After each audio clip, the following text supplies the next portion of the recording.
தீமோத்தேயு 1வது அதிகாரம் 8-9 வசனங்கள். 2 தீமோத்தேயு 1வது அதிகாரம் 8-9 வசனங்கள்.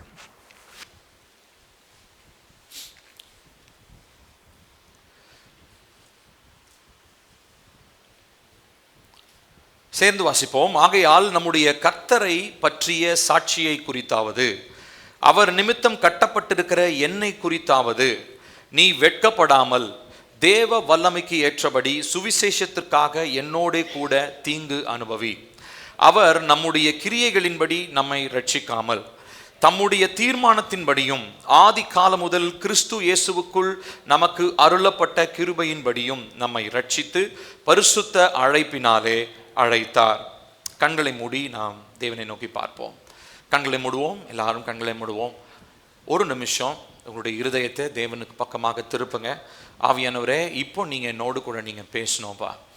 அப்பா, மனுஷனுடைய சத்தத்தை நான் கேட்க வரல, இங்கே மற்ற மனிதர்களுடைய சத்தத்தையும் நான் கேட்க வரல, மற்ற மனிதரை பார்க்கவும் வரல, தேவனுடைய மகிமையை பார்க்கவும் பரிசுத்த ஆவியானவர் பேசுகிற சத்தத்தையும் கேட்க வந்திருக்கிறோம். ஆகையினால இந்த நாளிலே ஆவியானவர் முழு பொறுப்பெடுத்துக் கொள்ளும். இந்த பிரசங்க நேரத்தில் பலிபீடத்தில் இருக்கிறதான அடியேனை மறைத்து பரிசுத்த ஆவியானவர் வெளிப்படுவீராக என்று சொல்லி நான் ஜெபிக்கிறேன். இங்கே வந்திருக்கிறதான எல்லா மனிதனையும், எல்லா சிறியோர் பெரியோர் வாலிபர்கள் எந்த வயதுள்ளவர்களாக இருந்தாலும், இதை இனிமேல் கேட்க போகிறவர்கள் யாராக இருந்தாலும், எல்லாருடைய ஆவியும் பரிசுத்த ஆவியானுடைய கட்டுப்பாட்டிற்குள் இப்பொழுதே நான் கொண்டு வருகிறேன். கர்த்தருடைய வார்த்தையை கேட்க முடியாதபடி கர்த்தருடைய வார்த்தை பேசப்படும் பொழுது திரித்து கேட்க வைக்கிற அசுத்த வல்லமைகள் இயேசு கிறிஸ்துவின் நாமத்தினாலே தேவ பிள்ளைகளுடைய மூளை பகுதியை விட்டு, சிந்தையை விட்டு, இருதயத்தை விட்டு வெளியேறும்படி நான் கட்டளை எடுக்கிறேன். கர்த்தருடைய ஆவியானவர் முழு பொறுப்பெடுத்துக் கொள்ளும். உம்முடைய ஆளுகைக்குள்ளாக எங்களுடைய ஆவி ஆத்துமா சரீரத்தை ஒப்புக் கொடுக்கிறோம், சிந்தைகளை ஒப்புக் கொடுக்கிறோம், மூளை பகுதியை ஒப்புக் கொடுக்கிறோம். ஆவியானவர் எங்களோடு பேசும், உணர்த்தும். அப்பா, நாங்கள் சரி செய்ய வேண்டிய காரியங்களை சரி செய்யவும், நாங்கள் எந்த பகுதிகளிலே சோர்வுற்று இருக்கிறோமோ அதிலே தேவனுடைய உற்சாகத்தை பெறவும், தேவனுடைய நிறைவை பெறவும் இந்த நாளிலே வந்திருக்கிறோம். ஆவியானவர் மாத்திரம் பேசுவீராக, மகிமை அடைவீராக. துதி கன மகிமை எல்லாம் உமக்கே. இயேசுவின் நாமத்தில் கேட்கிறோம் நல்ல தகப்பனே, ஆமென். திரும்ப இந்த வசன பகுதியை வாசிக்க போகிறோம். 2 தீமோத்தேயு 1:8-9 வசனங்கள் இணைந்து வாசிப்போம். ஆகையால் சேர்ந்து வாசிக்கலாம். நம்முடைய கர்த்தரை பற்றிய சாட்சியை குறித்தாவது, அவர் நிமித்தம் கட்டப்பட்டிருக்கிற என்னை குறித்தாவது, வெட்கப்படாமல் தேவ வல்லமைக்கு ஏற்றபடி சுவிசேஷத்திற்காக என்னோடு கூட தீங்கு அனுபவி. அவர்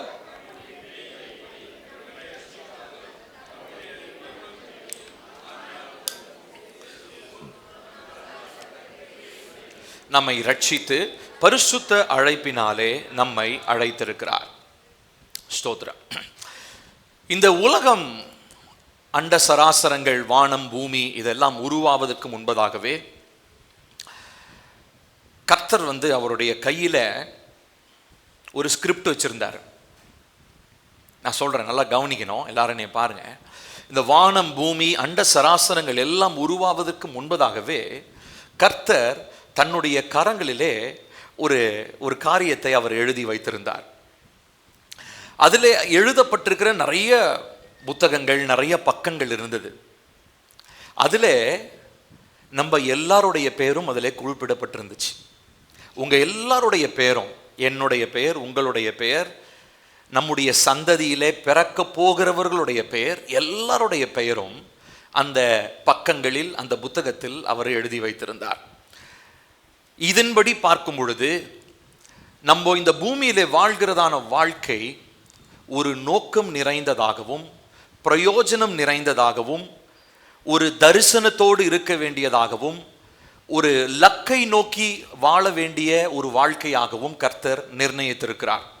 நம்ம யாருமே எதேர்ச்சியாக பிறந்தவர்கள் அல்ல, எதேர்ச்சியாக வாழ்ந்து கொண்டிருப்பவர்களும் அல்ல, எதேர்ச்சியாக நாம் ஏனோதானோ என்று சொல்லி ரேண்டம் அப்படின்னு சொல்றோம் இல்லைங்களா, அப்படியே போன போக்கில் அப்படின்ற மாதிரி வாழ்க்கை நம்ம யாருடைய வாழ்க்கையும் கிடையாது.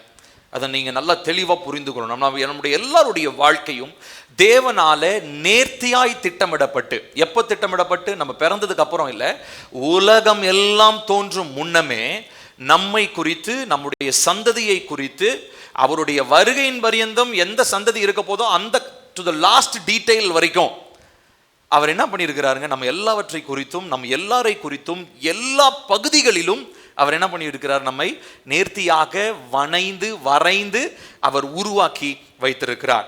நிறைய நேரங்களிலே ஒரு சூழ்நிலை வந்த உடனே நம்ம பேனிக் ஆகும். பேனிக்னா அதை நம்ம பதட்டப்படுவோம். ஆனால் ஒரு நாளும் நம்முடைய வாழ்க்கையில் வர காரியங்களை தேவன் ஒரு நாளும் பார்த்து என்ன பண்ண போறதில்லை தெரியுமா, பதட்டப்பட போறதில்லை. ஏன்னா அதை அனுமதித்ததே அவர் தான். நான் சொல்றது உங்களுக்கு புரியுதுங்களா? பதட்டம்ன்றது நம்ம வாழ்க்கையில தான் இருக்கும். ஆனா நம்மை உருவாக்கின தேவனுடைய வாழ்க்கையில அது ஒரு நாளும் இருக்க போவது இல்லை. அப்போ இவ்விதமான ஒரு தெளிவு முதலாவது நமக்கு வேண்டும். சரி, இப்போ நம்ம இந்த அளவுக்கு ஒரு கான்ஃபிடன்ஸ் நம்மளுடைய வாழ்க்கையில இருக்கணும். என் வாழ்க்கையில நடப்பது எல்லாம் தேவனாலே முன்குறிக்கப்பட்டதும் தேவனாலே எல்லாம் நேர்த்தியாக அவர் உருவாக்கி வைத்த காரியம்தான் என் வாழ்க்கையில நடக்குது அப்படின்ற அளவுக்கு ஒரு கான்ஃபிடன்ஸ் என் வாழ்க்கையில இருக்கணும் அப்படின்னா கவனிக்கணும். இந்த அளவுக்கு ஒரு நிச்சயத்தோடு வாழ்றது ரொம்ப நல்ல விஷயம் இல்லைங்களா? ஏன்னா இந்த நம்ம வாழ்ற உலகம் எப்படிப்பட்ட உலகத்தில் நம்ம இருக்கிறோங்க? It is an uncertain world. நம்ம நிச்சயம் இல்லாத ஒரு உலகத்தில் வாழ்ந்து கொண்டிருக்கிறோம். ஆனா அதுக்கு மத்தியிலே தேவ பிள்ளைகளுக்கு கர்த்தர் ஒரு நிச்சயத்தை தருகிறார். இப்போ இதை நீங்க கவனிச்சு பார்க்கும்போது இந்த நிச்சயம் சாதாரணமா, இந்த கான்ஃபிடன்ஸை சாதாரணமா நம்ம பெற்றுக்கொள்வது இல்லை. இந்த இவ்வளவு ஒரு நம்பிக்கையை பெற்றுக்கொள்வதற்கு அடிப்படையா இருக்கிறது என்ன தெரியுங்களா? கர்த்தர் நம் மேல் வைத்திருக்கிற அழைப்பு. சொல்லுங்க என்னதுங்க? தேவன், சொல்லுங்க எல்லாரும் பின்னாடி, தேவன் என் மேல் வைத்திருக்கிற அழைப்பு மிகவும் பெரியது. ஆமா, நீங்க அதை நல்லா உங்க மனசுல ஆழ் மனதில் நல்ல தெளிவா நீங்க புரிய வச்சுக்கணும். கர்த்தர் நம்ம மேல வச்சிருக்கிற அழைப்பு எல்லாவற்றையும் விட, கர்த்தர் நமக்கு கொடுக்கிற ஆசீர்வாதம், பணம், பொருள், அந்தஸ்து, இது எல்லாவற்றையும் விட அவர் நம்ம மேல் வைத்திருக்கிற அழைப்பு மிகவும் பெரிய காரியமாக இருக்கிறது. ஹல்லேலூயா. அதை குறித்து தான் இந்த நாளிலே நாம் பார்க்க போகிறோம். இப்போ இந்த தீமோத்தேயுவுக்கு எழுதின நிருபத்தில் 9வது வசனத்தில் இவ்விதமாக அவர் சொல்லுகிறார். என்ன சொல்றார் அப்படின்னு சொன்னா, அவர் தம்முடைய கிரியைகளின்படி நம்மை ரட்சிக்காமல், வாசிங்க அந்த வார்த்தையை கவனிப்போம், தம்முடைய தீர்மானத்தின்படி, அடுத்ததாக ஆதி காலம் முதல் கிறிஸ்து இயேசுவுக்குள் நமக்கு அருளப்பட்ட கிருபையின்படி நம்மை ரட்சித்து பரிசுத்த அழைப்பினாலே நம்மை அழைத்திருக்கிறார். நம்ம இங்க யாருமே சும்மா எதேர்ச்சியாய் வந்தவர்கள் அல்ல, எதேர்ச்சியாய் தேவனை ஏற்றுக்கொண்டவர்களும் அல்ல. தேவனுடைய அனாதி தீர்மானத்தின்படி நாம் அழைக்கப்பட்டு நாம் தெரிந்து கொள்ளப்பட்ட மனிதர்களாக நாம் இருக்கிறோம். ஹல்லேலூயா. இப்போ முதலாவது நாம் புரிந்து கொள்ள வேண்டியது, இந்த நம்முடைய அழைப்பு, கர்த்தர் நம்ம மேல் வைத்திருக்கிற இந்த கான்ஃபிடன்ஸ். இந்த அளவுக்கு எனக்கு ஒரு கான்ஃபிடன்ஸ் வேணும். எந்த சூழ்நிலையிலையும் ஒரு மனுஷன் பதறாம இருக்கிறான் அப்படின்னா காரணம் என்ன தெரியுங்களா? அந்த மனுஷனுக்கு என்ன உறுதி இருக்கு தெரியுமா? அவன் எதற்காக அழைக்கப்பட்டான், அவன் மேல் இருக்கிற அழைப்பு என்னவென்பதை ஒரு மனுஷன் 100% ரியலைஸ் பண்ணிட்டாரு, உணர்ந்துட்டாருன்னா அவர் எந்த சூழ்நிலையும் என்ன பண்ண மாட்டார் தெரியுமா? பதற மாட்டார். ஏன்னா பதட்டம் மனுஷனுக்கு தான். ஆனா உருவாக்கின தேவன் ஒருபோதும் நம்முடைய சூழ்நிலைகளை ஐயோ இவனை இப்படி போய் மாட்டி விட்டுட்டோமே என்ன பண்றது அப்படின்லாம் அவர் யோசிக்கவே மாட்டார். ஏன்னா எல்லாவற்றையும் ஒருங்கிணைத்து அதை நீட்டா ஆர்கனைஸ் பண்றவர் அவர் தான். காரணம் அழைத்தவரே அவர் தான். ஹல்லேலூயா. சரி, இப்ப மேற்கொண்டு நாம் தியானிக்க போகிறோம். இப்போ நம்ம ரட்சிக்கப்பட்டிருக்கிறோம், எல்லாரும் ரட்சிக்கப்போ அழைப்புன ஒண்ணு நம்ம நிறைய நேரத்துக்கு நமக்கு என்ன தெரியுங்களா போவோம், ஒருவேளை ஊழிய அழைப்பை பத்தி பேசுறாங்களோ அப்படின்னு நம்ம நினைப்போம். கிடையாது. ஊழிய அழைப்புன்றது வேற, சரிங்களா? முழு நேர ஊழிய அழைப்பு, பகுதி நேர ஊழிய அழைப்பு, அது வேற. ஆனா இந்த நாளில் நான் பேசுறது, நான் சொல்றது நல்லா கவனிங்க. நீங்க ஆண்டவராகிய இயேசு கிறிஸ்துவை உங்களுடைய தெய்வமாக ஏற்றுக்கொண்ட அந்த நாளிலிருந்தே உங்க மேல என்ன இருக்கு தெரியுங்களா? ஒரு அழைப்பு ஒன்று இருக்கிறது. இது ஊழியக்காரங்களுக்கு மாத்திரம் இல்லை, இயேசுவினாலே தொடப்பட்டு மாற்றப்பட்டு ரட்சிப்பை ஏற்றுக்கொள்ளுகிற எல்லாருடைய வாழ்க்கையிலும் இந்த அழைப்பு இருக்கிறது. அப்படின்னா என்ன அர்த்தம் அப்படின்னா, ஸ்பிரிச்சுவல் அன்எம்ப்ளாய்மெண்ட்ன்றது யாருக்குமே வேலையில்லா திண்டாட்டம், ஆவிக்குரிய நிலையில வேலையில்லா திண்டாட்டம்லாம் யாருக்குமே கிடையாது. ஏன்னா எல்லாருக்கும் என்ன இருக்கு? ஒரு வேலை இருக்கு. இங்க இருக்கிற எனக்கும் இருக்குது, உங்களுக்கு இருக்குது. ஒருவேளை நீங்க படிச்சவங்களா இருக்கலாம், படிக்காதவங்களா இருக்கலாம், பெரிய மேதையா இருக்கலாம், பெரிய முனைவர் பட்டம் வாங்கி இருக்கலாம், இல்ல நீங்க ஒரு என்ஜினியரா இருக்கலாம், டாக்டரா, நீங்க யாரா வேணா இருக்கலாம். நீங்க உலகத்துல செய்கிற வேலையை தவிர்த்து அது இல்லாம உங்க மேல ஒரு கனமான ஒரு அழைப்பை கர்த்தர் வைத்திருக்கிறார். இதை ஃபர்ஸ்ட் நீங்க அங்கீகரித்து கொள்ள வேண்டும். இந்த அழைப்பு முதலாவது என்ன பண்ணுது அப்படின்னு சொன்னா, பரிசுத்த அழைப்பினாலே இந்த அழைப்பு நமக்கு கொடுக்க, it is a holy calling. பரிசுத்தமாக இந்த காரியத்தை கர்த்தர் நமக்கு கொடுத்திருக்கிறார். இந்த உலகத்துல நிறைய பேருக்கு வந்து பாத்தீங்கன்னா பல விதமான, இப்போ இன்டர்வியூக்கு போனோம் அப்படின்னா கம்பெனில இருந்து என்ன வரும் தெரியுங்களா, கால் லெட்டர்னு சொல்லுவாங்க, கால் ஃபார் லெட்டர்னு சொல்லுவாங்க. அப்படின்னா என்ன அர்த்தம், இந்த வேலையை செய்வதற்காக உங்களை நாங்கள் என்ன பண்ணுறோம், தெரிந்தெடுத்திருக்கிறோம், உங்கள் இன்டர்வியூவில் நீங்கள் பாஸ் பண்ணிட்டீங்க, அதனால் நீங்கள் இந்த ஜாபுக்கு வந்து நீங்கள் இணைந்து கொள்ளுங்க அப்படின்னு சொல்லுவாங்க. இப்போ அந்த மாதிரி தேவன் இந்த ராஜ்யத்திற்குள்ள நம்மை ரட்சிக்கும் பொழுது, இந்த ரட்சிப்பை கொடுத்து இந்த அழைப்பை பிரத்யேகமாக நம்ம ஒவ்வொருத்தருக்கும் கொடுக்கும் போது, அதோடு கூட அவர் ரொம்ப முக்கியமான ஒரு டெசிக்னேஷன், ஒரு பொறுப்பை நமக்கு கொடுத்திருக்கிறார். அது என்னன்னு வாசிப்போமா? 1 பேதுரு 1வது அதிகாரம் 15 16 வசனங்கள். 1 பேதுரு 1வது அதிகாரம் 15 16 வசனங்கள். நம்ம எல்லாரும் எடுத்தவர்களும் சரி, எடுக்காதவர்கள் ஒருவேளை நீங்க ஸ்கிரீன்ல இருக்கிற இந்த வசனங்களை பார்த்து நாம் வாசிக்க போகிறோம். வாசிப்போம். உங்களை அழைத்தவர் பரிசுத்தராய் இருக்கிறது போல நீங்களும் உங்கள் நடக்கைகள் எல்லாவற்றிலும் பரிசுத்தராய் இருங்கள். நான் பரிசுத்தர், ஆகையால் நீங்களும் பரிசுத்தராய் இருங்கள் என்று எழுதி இருக்கிறது. திரும்ப சேர்ந்து வாசிக்கலாமா 2 வசனங்களையும்? முந்தின வசனம், உங்களை அழைத்தவர் பரிசுத்தராய் இருக்கிறது போல நீங்களும் உங்கள் நடக்கைகள் எல்லாவற்றிலும் பரிசுத்தராய் இருங்கள். நான் பரிசுத்தர், ஆகையால் நீங்களும் பரிசுத்தராய் இருங்கள் என்று எழுதி இருக்கிறது. இதனால் நாம் புரிந்து கொள்ள வேண்டிய காரியம், இந்த அழைப்பினுடைய தகுதி என்ன அப்படின்னா, நம்மை பரிசுத்தப்படுத்த விரும்புகிறார். Holiness is our priority. பரிசுத்தம் என்பது நம்முடைய வாழ்க்கையினுடைய முக்கிய.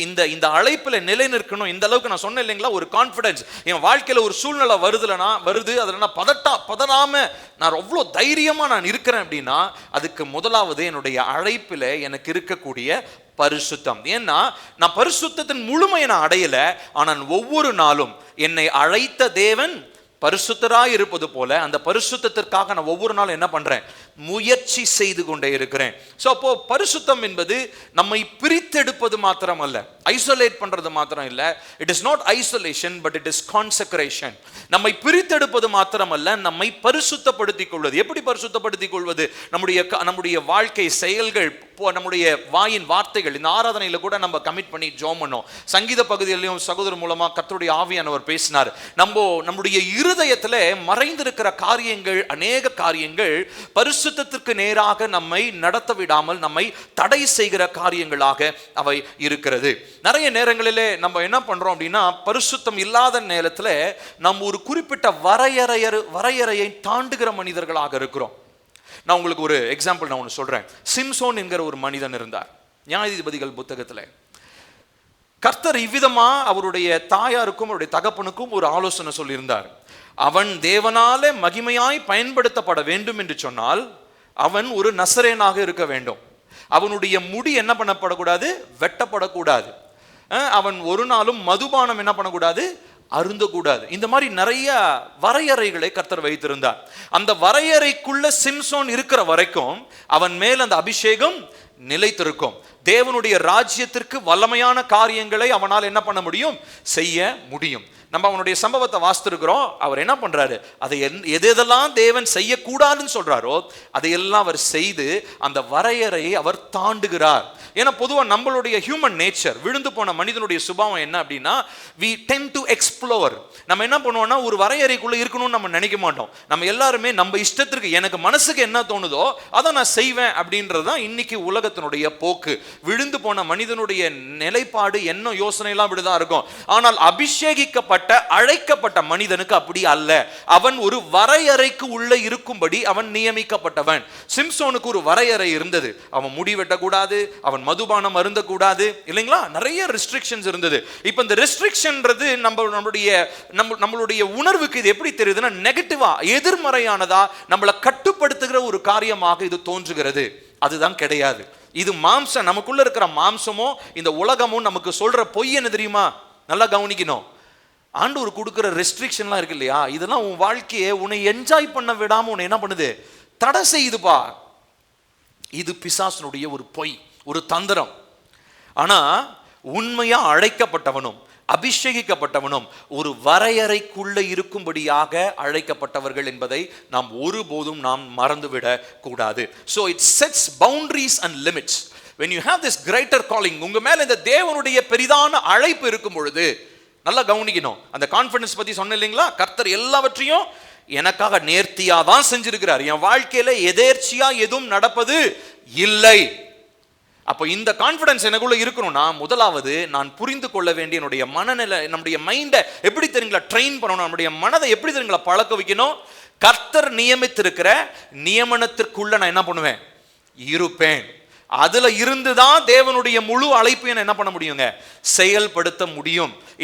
இந்த வரையறையை நான் தாண்டி போகும் பொழுது நான் கண்டிப்பா பதட்டமாகுவேன், கலக்கமாவேன், உடைஞ்சு போவேன், தேவனுடைய சித்தத்தை விட்டு வேற சித்தத்துக்கு நான் போவேன். நான் எப்பப்பெல்லாம் தடுமாறி போறேனோ அப்போ ஒன்று நல்லா புரிஞ்சுக்கணும், நான் என்ன பண்ணிட்டேன், பவுண்டரியை தாண்டி வெளியே போயிட்டேன்னு அர்த்தம். ஸோ அப்போ உங்கள் மனதுக்கு நீங்கள் என்ன தெரியுங்களா கற்றுக் கொடுக்கணும். தாவீது அடிக்கடி அவருடைய ஆத்மாவை பார்த்து பேசுவார். அந்த மாதிரி நம்ம எல்லாருமே நம்மளுடைய மனசை பார்த்து சொல்லணும், மனசே உலகத்தில் இருக்கிற ஆசாபாசங்களை பார்த்து என்ன பண்ணாத, சிறகடிச்சு பறக்கணும்னு நினைக்காத. ஏன்னா உனக்கு ஒரு வரையறையை கர்த்தர் என்ன பண்ணியிருக்கிறாரு, வைத்திருக்கிறார். அது என்ன, ஃபர்ஸ்ட் விஷயம் என்ன தெரியுங்களா, அவர் பரிசுத்தராய் இருக்கிறது போல, அழைத்தவர் பரிசுத்தராய் இருக்கிறது போல நாமும் பரிசுத்தமாக இருக்கணும். அதனால தான் எல்லாரும் பேசுகிற மாதிரி நம்ம பேச கூடாது, எல்லாரும் போகிற இடத்துக்கு நம்ம போக கூடாது. எல்லாரும் பண்ணுவாங்க, எல்லாரும் கடன் வாங்கினா நானும் கடன் வாங்கணும்னு அவசியம் இல்லை. எல்லாரும் அந்த காரியத்தை செஞ்சாங்க, உலகமே செய்துங்க, நான் செய்யறதுல என்னங்க தப்பு அப்படின்ற பேச்சு அழைக்கப்பட்டவனுடைய வாயில ஒரு நாளும் வரக்கூடாது. அப்படி வந்துச்சுன்னா we are stepping out of the boundary, நாம் எல்லைகளை தாண்டி போகிறோம் என்று சொல்லி அர்த்தம். எல்லைகளை தாண்டும் பொழுது அழைப்பிலிருந்தே வெளியே போறோம். அப்ப பார்த்துக்கோங்க என்னென்னலாம் உள்ள பிரச்சனை வரும் அப்படின்றது. ஸோ அப்போ முதலாவது பரிசுத்தத்திற்காக நாம் அழைக்கப்பட்டிருக்கிறோம். அடுத்ததாக நாம் வாசிக்கிறோம் பாருங்க, 1 கொரிந்தியர் 1:26 நாம் வாசிக்க போகிறோம். 1 கொரிந்தியர் 1வது அதிகாரம் 26 29 வசனங்களை நாம் வாசிக்க போகிறோம். சேர்ந்து வாசிப்போம். எப்படியெனில் சகோதரரே, நீங்கள் அழைக்கப்பட்ட அழைப்பை பாருங்கள். மாம்சத்தின்படி ஞானிகள் அநேகர் இல்லை, வல்லவர்கள் அநேகர் இல்லை, பிரபுக்கள் அநேகர் இல்லை. ஞானிகளை வெட்கப்படுத்தும்படி தேவன் உலகத்தில் பைத்தியமானவைகளை தெரிந்து கொண்டார், பலமுள்ளவைகளை வெட்கப்படுத்தும்படி தேவன் உலகத்தில் பலவீனமானவைகளை தெரிந்து கொண்டார், உள்ளவைகளை அவமாக்கும்படி உலகத்தின் இழிவானவைகளையும் அற்பமாய் எண்ணப்பட்டவைகளையும் இல்லாதவைகளையும் தேவன் தெரிந்து கொண்டார். மாம்சமான எவனும் தேவனுக்கு முன்பாக பெருமை பாராட்டாதபடிக்கு அப்படி செய்தார். இப்ப 26வது வசனத்தினுடைய துவக்கம் தான் ரொம்ப கவனிக்கணும். பவுல் என்ன சொல்றாரு பாருங்க, நீங்கள் அழைக்கப்பட்ட அழைப்பை பாருங்க, எல்லாரும் கொஞ்சம் கவனமா கேளுங்கன்றாரு. மாம்சத்தின்படி ஞானிகள் அநேகர் இல்லை, வல்லவர்கள் அநேகர் இல்லை, பிரபுக்கள் அநேகர் இல்லை. இதெல்லாம் சொல்லிட்டு அடுத்ததான் நம்மளுடைய நிலையை சொல்றாரு. நீங்களாம் ஞானின்றனால உங்களை தெரிந்து கொண்டாரா? இல்ல. நீங்களாம் ரொம்ப ஸ்ட்ராங் பீப்புள் அப்படின்றனால உங்களை தெரிந்து கொண்டாரா? இல்ல. இல்ல நீங்களாம் ரொம்ப பண பலம் படைச்சவங்க, ரொம்ப அந்தஸ்துள்ளவங்கன்றனால உங்களை தெரிந்து கொண்டாரா? இல்ல. இதெல்லாம் அவர் அந்த கிரைட்டீரியால இல்லாம உங்களை தன்னுடைய தீர்மானத்தின்படி ஏற்கனவே முன் குறித்ததுனாலே நம்மளை என்ன பண்ணிருக்கிறாருங்க, அழைத்திருக்கிறார். இது எவ்வளவு பெரிய காரியம் இல்லைங்களா? இதுதான் நம்ம கிருபைன்னு சொல்றோம். கிருபைனா என்ன அர்த்தம்? we do not deserve it, எனக்கு அதற்கு தகுதியே கிடையாது, ஆனாலும் என் மேல் பாராட்டப்படுகிற ஒரு தயவு. இதை தான் இங்க அப்போஸ்தலனாகிய பவுல் சொல்றார். சோ முதலாவது பார்த்தோம் பரிசுத்தத்திற்காக. இரண்டாவது நாம் புரிந்து கொள்ள வேண்டியது கிரியைகளின் அடிப்படையில் அல்ல, not based on the work or our performance. நம்முடைய கிரியைகள், இப்போ உதாரணத்திற்கு நான் ஐடி கம்பெனியில் ஒர்க் பண்ணிட்டு இருந்தேன். அதில் பார்த்தீங்கன்னா 3 மாசத்துக்கு ஒருக்க என்ன பண்ணுவாங்கன்னா அப்ரைசல்னு ஒன்று இருக்கும். அப்ரைசல்னா என்ன அர்த்தம்னா 3 மாசமா இவர் வேலையை எப்படி செஞ்சாரு அப்படின்னு சொல்லி மேனேஜர் வந்து என்ன பண்ணுவாருன்னா உட்காந்து என்னுடைய வேலையினுடைய தரத்தை அவர் ஆராய்ந்து பார்ப்பார். ஆராய்ந்து பார்த்துட்டு ஒரு ரேட்டிங் கொடுப்பாங்க. அந்த ரேட்டிங்கை பொறுத்து ஒருவேளை எனக்கு ப்ரொமோஷன் கிடைக்கலாம், எனக்கு சம்பள உயர்வு கிடைக்கலாம். ஒருவேளை என்னுடைய வேலையினுடைய தரம், நான் ரொம்ப ஒரு தரம் இல்லாத ஒரு வேலையை செய்கிறேன், ப்ரொடக்டிவாகவே இல்லை அப்படின்னா அவர் என்னை டீப்ரமோட் பண்ணுறதுக்கும் எனக்கு வாய்ப்புகள் இருக்கிறது. நிறைய நேரத்தில் சில நேரம் அதிகமாக திரும்ப திரும்ப சொல்லி எந்த வேலையும் செய்யலைன்னா என்னை வேலையை விட்டு தூக்கிறதுக்கு வாய்ப்புகள் இருக்கிறது. அப்போது என்ன நடக்குது அப்படின்னு சொல்லி சொன்னால், நான் என்ன பெர்ஃபார்ம் பண்ணுறனோ, நான் என்ன வேலை செய்கிறனோ, அந்த 3 மாதத்தில் நான் என்ன வேலை செய்கிறனோ அதை பொறுத்து தான் அடுத்த 3 மாதத்துக்கு என்னுடைய மேல் அதிகாரி என்ன பண்ணுறாருங்க, இவர் வேலை செய்கிறதுக்கு தகுதியானவர்னு சொல்கிறாரு. இல்லைன்னா ஒரு 2-3 எச்சரிப்பு கொடுத்து 4வது எச்சரிப்பில் என்ன பண்ணுவாங்க, நீ வார்னிங் கொடுத்து வெளியே துரத்தி விட்டுருவாங்க, போப்பா நீ இந்த வேலைக்கு லாக்கி இல்லைன்றுவாங்க. இப்போ இந்த மாதிரி கிரியைகளின், நான் செய்யற வேலையை பொறுத்து நான் ரொம்ப பக்தியா இருக்கிறேன், நான் ரொம்ப பரிசுத்தமா இருக்கிறேன், நான் கிறிஸ்துவ குடும்பத்துல பிறந்தேன் அப்படின்றனால அல்ல, அவருடைய கிருபையின்படி நம்ம என்ன பண்ணிருக்காருங்களா அழைத்திருக்கிறார். ஸோ முதலாவது பரிசுத்தத்திற்காக அழைத்திருக்கிறார், இரண்டாவதா கிரியைகளின்படி அல்ல, கிரியைகளின் அடிப்படையில் அல்ல. ஸோ அப்போ அவர் நம்மளுடைய பின்னணி அவர் பார்க்கவே இல்லை. when he drafted you into his service, அவருடைய பணிக்குள்ள, அவருடைய சேவைக்குள்ள உங்களை அழைக்கும் போது அவர் உங்களுடைய பேக்ரவுண்ட் செக்லாம் பண்ணவே இல்லை. ஆனால் பொதுவாக என்ன தெரியுங்களா, இந்த மாதிரி கம்பெனிஸில் ஒர்க் பண்ணும்போது என்ன பேக்ரவுண்ட் செக் பண்ணுவாங்க. இவன் ஒழுங்கான நடக்கை உள்ளவனா, இவன் கொடுத்த அட்ரஸ் உண்மைதானா, பாஸ்போர்ட் அப்ளை பண்ணவங்களுக்குலாம் தெரியும். பாஸ்போர்ட் கொடுக்கறதுக்கு முன்னாடி என்ன பண்ணுவாங்க போலீஸு, ஆமாம் வெரிஃபிகேஷன் வருவாங்க. ஏன் இவன் பாட்டுக்கு இங்கே ஏதோ தப்பு பண்ணிட்டு இவன் பாட்டுக்கு எஸ்கேப் ஆகி கிரிமினல் ஆக்டிவிட்டி இருந்து வெளியே போயிட்டானா என்ன பண்ணுறது, நாட்டை விட்டு. அதனால் போலீஸ் என்ன பண்ணுவாங்க, அதெல்லாம் விசாரிப்பாங்க. அப்போது இந்த மாதிரி நம்முடைய செயல்கள் எல்லாவற்றையும் விசாரிக்கிற மாதிரி இந்த உலகத்திற்கு ஒத்த காரியங்கள் அல்ல. இதை பார்த்து தேவன் நம்முடைய அழைப்பை கொடுக்கல, அவர் தம்முடைய தீர்மானத்தின்படி. நம்ம ஏதாவது நல்லது ஒன்று பண்ணியிருக்கோமா சொல்லுங்களேன். அதாவது நல்லதுன்னா நம்மளுடைய முற்பிதாக்கள், இல்லை நல்லதுன்னா நான் ஏழைகளுக்கு உதவுறது, அதை பற்றி நான் சொல்லலை. நம்ம எல்லாருமே சிறிய ஏழைகளுக்கு வறியவர்களுக்கு நாம் உதவுகிறோம், அதெல்லாம் நான் இல்லைன்னு சொல்லலை. ஆனால் இந்த ரட்சிப்பை பெற்றுக்கொள்ற அளவுக்கு நம்ம ஏதாவது நல்லது பண்ணியிருக்கோமா? நம்ம யாருமே பண்ணது கிடையாது. ஒட்டுமொத்த வாழ்க்கையை நீங்க கணக்கு கூட்டி கழிச்சு பார்த்தாலும் அதுல கொஞ்சம் கூட நன்மையே இருந்திருக்காது. ஆனாலும் அவர் எப்படி தெரிந்து கொண்டார் தெரியுமா? அவருடைய அனாதி தீர்மானத்தின்படி. நான் அதுதான் சொல்ல வரேன். இந்த அழைப்பு என்பது it is a decision made by God even before the creation of the world. இந்த உலகம் எல்லாம் உருவாக்கப்படுவதற்கு முன்பதாகவே அவர் தன்னுடைய புத்தகத்தில் உங்களை குறித்து, என்னை குறித்து, இப்போ பில்லி இப்படி இருப்பா, ஜேம்ஸ் இப்படி இருப்பான், பிரவீன் இப்படி இருப்பான் அப்படின்னு ஒவ்வொருத்தருடைய பேரையும் அவர் எழுதி வைத்து, இந்த காலத்தில் இந்த நன்மை நடக்கும், இந்த காலத்தில் தீமை வருவது போல இருக்கும், ஆனாலும் அவர் திரும்ப எழுந்து நிற்பார், இந்த காலத்தில் அவருக்கு திருமணமாகும், இந்த காலத்தில் அவருக்கு குழந்தைகள் பிறக்கும், இந்த காலத்தில் குழந்தைங்களுக்கு திருமணமாகும், இந்த காலத்தில் அவருக்கு மரணம் நேரிடும்ன்றது வரைக்கும் அவர் என்ன பண்ணியிருக்கார் தெரியுமா? சொல்லுங்க, என்னங்க, எங்க எழுதியிருக்காரு? அவருடைய புத்தகத்தில் எழுதி வைத்திருக்கிறார். ஸோ அப்போ நம்ம ஒரு விஷயத்தை நல்ல மனசுல நம்ம பதிய வச்சுக்கணும். என்னன்னா, நம்ம வாழ்க்கையில நடக்கிற எந்த ஒரு காரியமும் ரேண்டமா எதேர்ச்சியாக நடப்பது அல்ல. தேவன் எல்லாவற்றையும் அவருடைய திட்டத்தின்படி தான் என்ன பண்றாருங்க செய்கிறார். ஒருவேளை அதுக்கு தான் இன்னொரு வசனத்தையும் சொல்லிட்டாரு, தீமை வர்ற மாதிரி இருந்தாலும் அந்த தீமை எல்லாவற்றையும் என்னவாதான் மாற்ற போறாரு, அவரு நன்மையாக மாற்ற போகிறார். ஹல்லேலூயா, ஆமென். அடுத்து மூன்றாவதாக நாம் இந்த அழைக்கப்பட்டிருக்கிற அழைப்பு தேவன் நோக்கத்தின்படியும் அவருடைய கிருபையின்படியும் நாம் அழைக்கப்பட்டிருக்கிறோம். எடுத்து வாசிக்க வேணாம். எரேமியா 1:5 எரேமியாவை பார்த்து கர்த்தர் சொல்றாரு விதமா, தாயின் கருவிலே உருவாகும் முன்னமே என்ன பண்ணிட்டான், உன்னைய பெயர் சொல்லி அழைத்து ஜாதிகளுக்கு உன்னை தீர்க்கதரிசியாக நான் ஏற்படுத்தினேன் அப்படின்னு சொல்லி அவர் சொல்றார். ஸோ அப்பா அவருடைய நோக்கம் அப்படின்றது ஒன்று இருக்கிறது. ஒரு காரியத்தை நான் சொல்ல விரும்புகிறேன். நம்முடைய இந்த எபிலிட்டிஸ், நம்முடைய திறன்கள் இருக்கு இல்லைங்களா, அந்த திறன்லாம் எனக்கு பெருசு அப்படின்னு நான் செயல்படுற வரைக்கும் கர்த்தருடைய கிருபை செயல்படாது. நான் சொல்றது கவனிக்கணும். என்னுடைய திறனும் என்னுடைய பெருமையும் என்னுடைய மேன்மையும் ரொம்ப பெருசா இருந்துச்சுன்னா அங்க கிருபை செயல்படாது. எப்போ என்னுடைய திறன், என்னுடைய எபிலிட்டிஸ், எனக்குன்னு இருக்கக்கூடிய அந்த காரியங்கள்லாம் எப்போ அமைதலாகுதோ அப்பதான் கிருபை செயல்பட ஆரம்பிக்கும். ஹல்லேலூயா, நான் சொல்றது உங்களுக்கு புரியுதுங்களா? அப்ப எந்த மனுஷனும் தனக்குள் இருக்கிற திறனை, அதாவது திறனை தேவ ராஜ்யத்திற்காக பயன்படுத்துறது நல்லது, தாழ்மையோடு பயன்படுத்துறது நல்லது. ஆனா எந்த இடத்துல ஒரு மனுஷனுக்குள்ள இந்த திறன் ரொம்ப அதிகமா இருக்குதுன்ற ஒரு நினைப்போ ஒரு செயலோ இருந்துச்சுன்னா அங்க கிருபை செயல்படுவது இல்லை. நம்ம ஒரு சில மனுஷங்களான ஒரு எக்ஸாம்பிளா நான் சொல்ல விரும்புகிறேன். இப்போ மோசே ஒரு திக்குவாய் மனுஷன், ஆனால் அவனை பார்வோன் முன்பதாக நிறுத்தி பேச வைத்து இஸ்ரவேலை அத்தனை வருஷமா நடத்தி வந்தது அவன் மேல் வைத்திருந்ததான தேவனுடைய தீர்மானம். நான் சொல்றது புரியுதுங்களா? அடுத்ததான் நமக்கு கிதியோன் தெரியும். கிதியோனை பத்தி சொல்லும் போது அவர் யாரு? அவர் கோழைங்களாம், அவர் பயந்தாங்கோழி. அது அந்த இந்த போரடிக்கிற அந்த இது கற்றைகள்லாம் இருக்குல்ல, போர் அடிக்கிற கற்றைகளை வந்து நல்லா காத்தடிக்கிற காத்தோட்டமா இருக்கிற இடத்துல தான் போர் அடிப்பாங்க. அப்பதான் காத்துக்கு அந்த பதரெல்லாம் போகும், கோதுமை மணிகள் விழும், பதறுகள் போகும். ஆனா இவர் என்ன பண்றாரு தெரியுங்களா? இருக்கிறதுலே ரொம்ப க்ளோஸ்டான இடத்துல போய் உட்காந்து என்ன பண்ணிட்டு இருக்கிறாரு? போர் அடிச்சிட்டு இருக்கிறாரு. என்ன தெரியுங்க, எந்த இடம் தெரியுங்களா?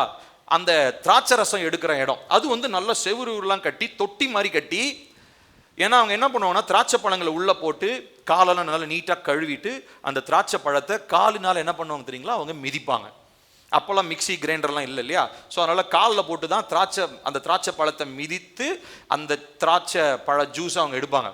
இப்போ ரெண்டுமே வேற வேற இடம். இவர் போர் அடிக்கிறதுக்கு எங்க இருக்கணும்? நல்ல காத்தோட்டமான இடத்துல இருக்கணும். ஆனா இவர் எங்க இருக்கிறார்? காத்தே வராத இடத்துல வந்து இவர் போர் அடிச்சிட்டு இருக்கிறார். அங்க வந்து தேவனுடைய தூதர் ஒருத்தர் பேசுறார். அது எதனால தெரியுங்களா? அவருக்கு இருக்கிற திறமையினாலேயோ பலசாலியோ இல்ல, தேவனுடைய தீர்மானம். கிதியோனை கொண்டு இஸ்ரவேலர்களை மீதியானியருடைய கையிலிருந்து விடுவிக்க போறேன் அப்படின்றத கிதியோனை குறித்து தேவன் என்ன பண்ணிட்டார்? ஏற்கனவே திட்டமிட்டு வச்சிட்டார். அடுத்து மூன்றாவதாக நம்ம தாவீதை பற்றி பார்க்கிறோம்.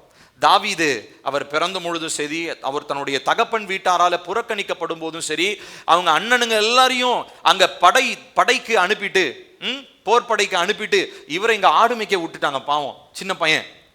ஆனா அப்போ அந்த ஆடு மேய்க்கிற பையனை ராஜாவாக்கணும்ன்றது யாருடைய திட்டமா இருந்தது? சொல்லுங்க, தேவனுடைய திட்டம். ஹல்லேலூயா.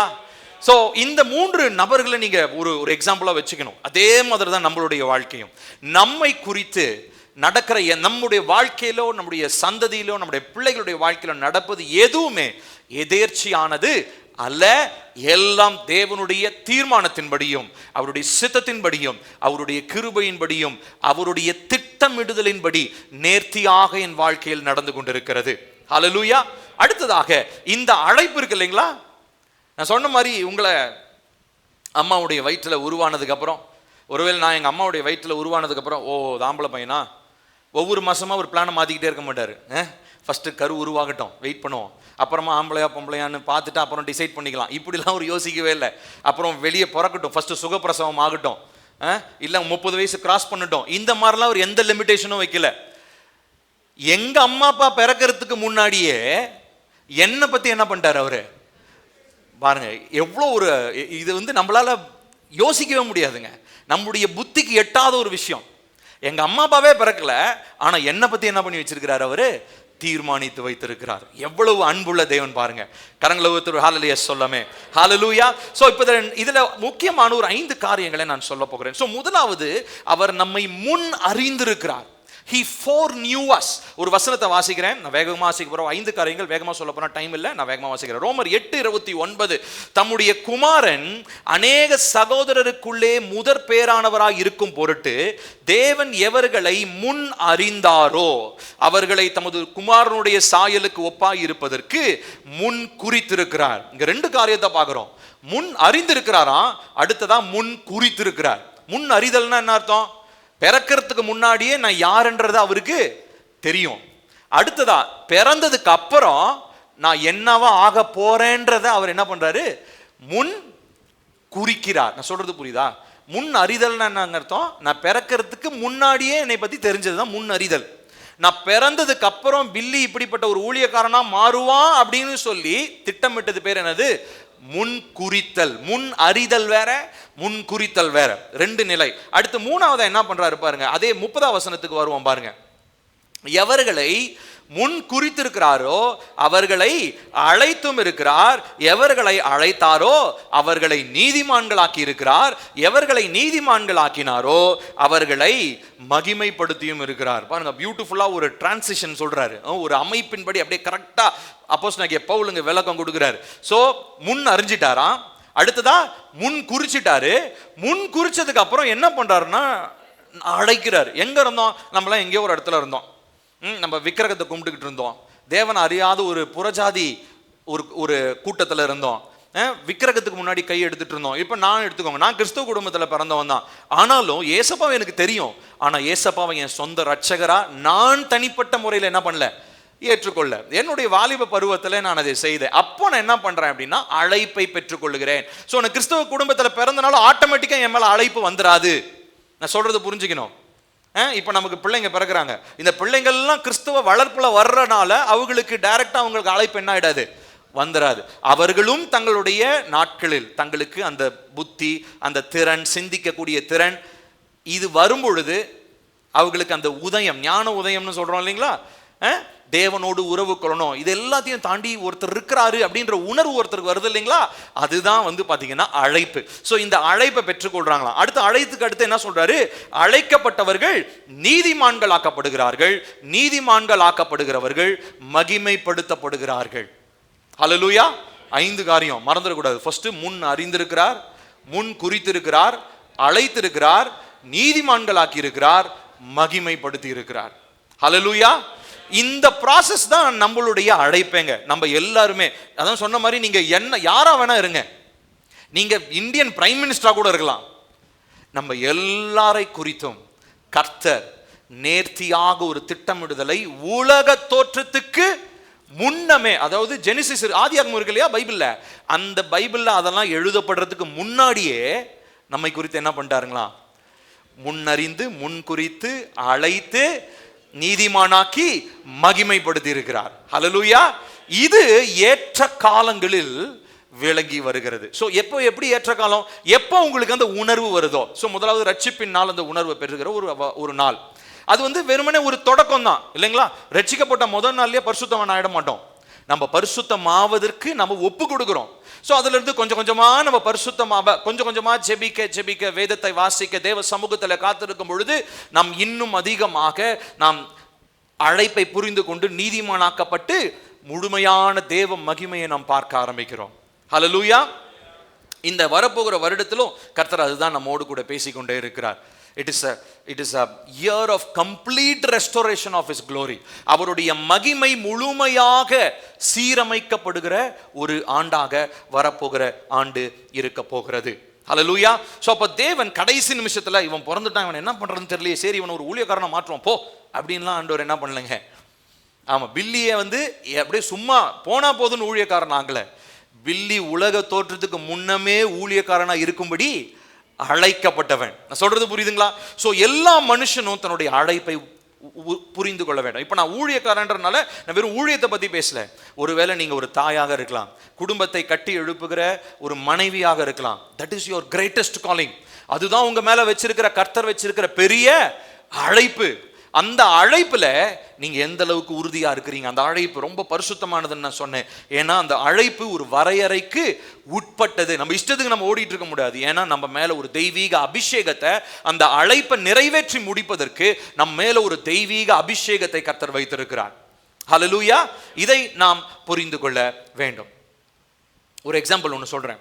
இப்போ படம் சினிமாலாம் எடுக்கிறாங்க இல்லைங்களா, சினிமா எடுக்கிறவர் ரொம்ப முக்கியம் யாருன்னா சினிமா டைரக்டர்.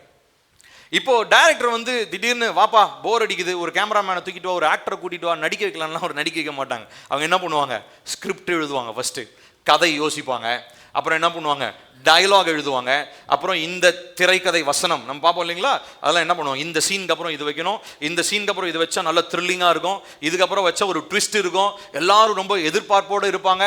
இது எல்லாமே ஒரு சாதாரணமான அழிந்து போகக்கூடிய 2.5 மணி நேரம் 3 மணி நேரம் திரைப்படத்திற்கு ஒரு மனுஷன் எவ்வளோ ஒர்க் அவுட் பண்ணுறான் அப்படின்னா, ஒரு ப்ரொடக்ஷன் கம்பெனி அவ்வளோ ஒர்க் அவுட் பண்ணுது அப்படின்னா, நம்மளுடைய வாழ்க்கையை குறித்து தீர்மானம் பண்ணுகிற பரலோகம் நமக்காக எவ்வளோ ஒர்க் அவுட் பண்ணியிருக்கோம்.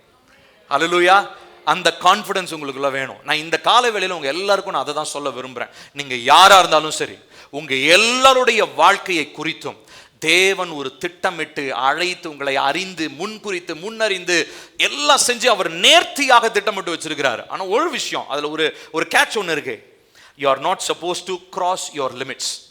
பரிசுத்தத்தை மாத்திரம் காத்துக்கொண்டு அழைக்கப்பட்ட அழைப்பில் உறுதியா இருக்கும் பொழுது நிச்சயம் தீமைகள் எல்லாவற்றையும் கூட அவர் நன்மையாக மாற்றுகிற தேவனாகவும் இருக்கிறார். ஹல்லேலூயா. அடுத்ததாக நாம் புரிந்து கொள்ள வேண்டிய இன்னொரு முக்கியமான ஒரு காரியம், இந்த அழைப்பு அதோடு தொடர்புடைய ரொம்ப முக்கியமான ஒரு தேவனுடைய சுபாவம் ஒன்று இருக்கிறது. என்ன அப்படின்னா, தேவனுடைய உண்மை தன்மை. God's faithfulness is attached to my calling. கர்த்தர் என்ன ஒரு அழைப்பு அழைச்சிருக்கிறார் இல்லையா, அந்த அழைப்பு எந்த அளவுக்கு உண்மைனா, என் தேவன் எந்த அளவுக்கு உண்மையோ அந்த அளவுக்கு என் மேல இருக்கிற அழைப்பும் உண்மை. ஒரு வசனத்தை வாசிப்போம். பிலிப்பியர் 1வது அதிகாரம் 5லிருந்து 6 வசனங்கள். பிலிப்பியர் 1 5லிருந்து 6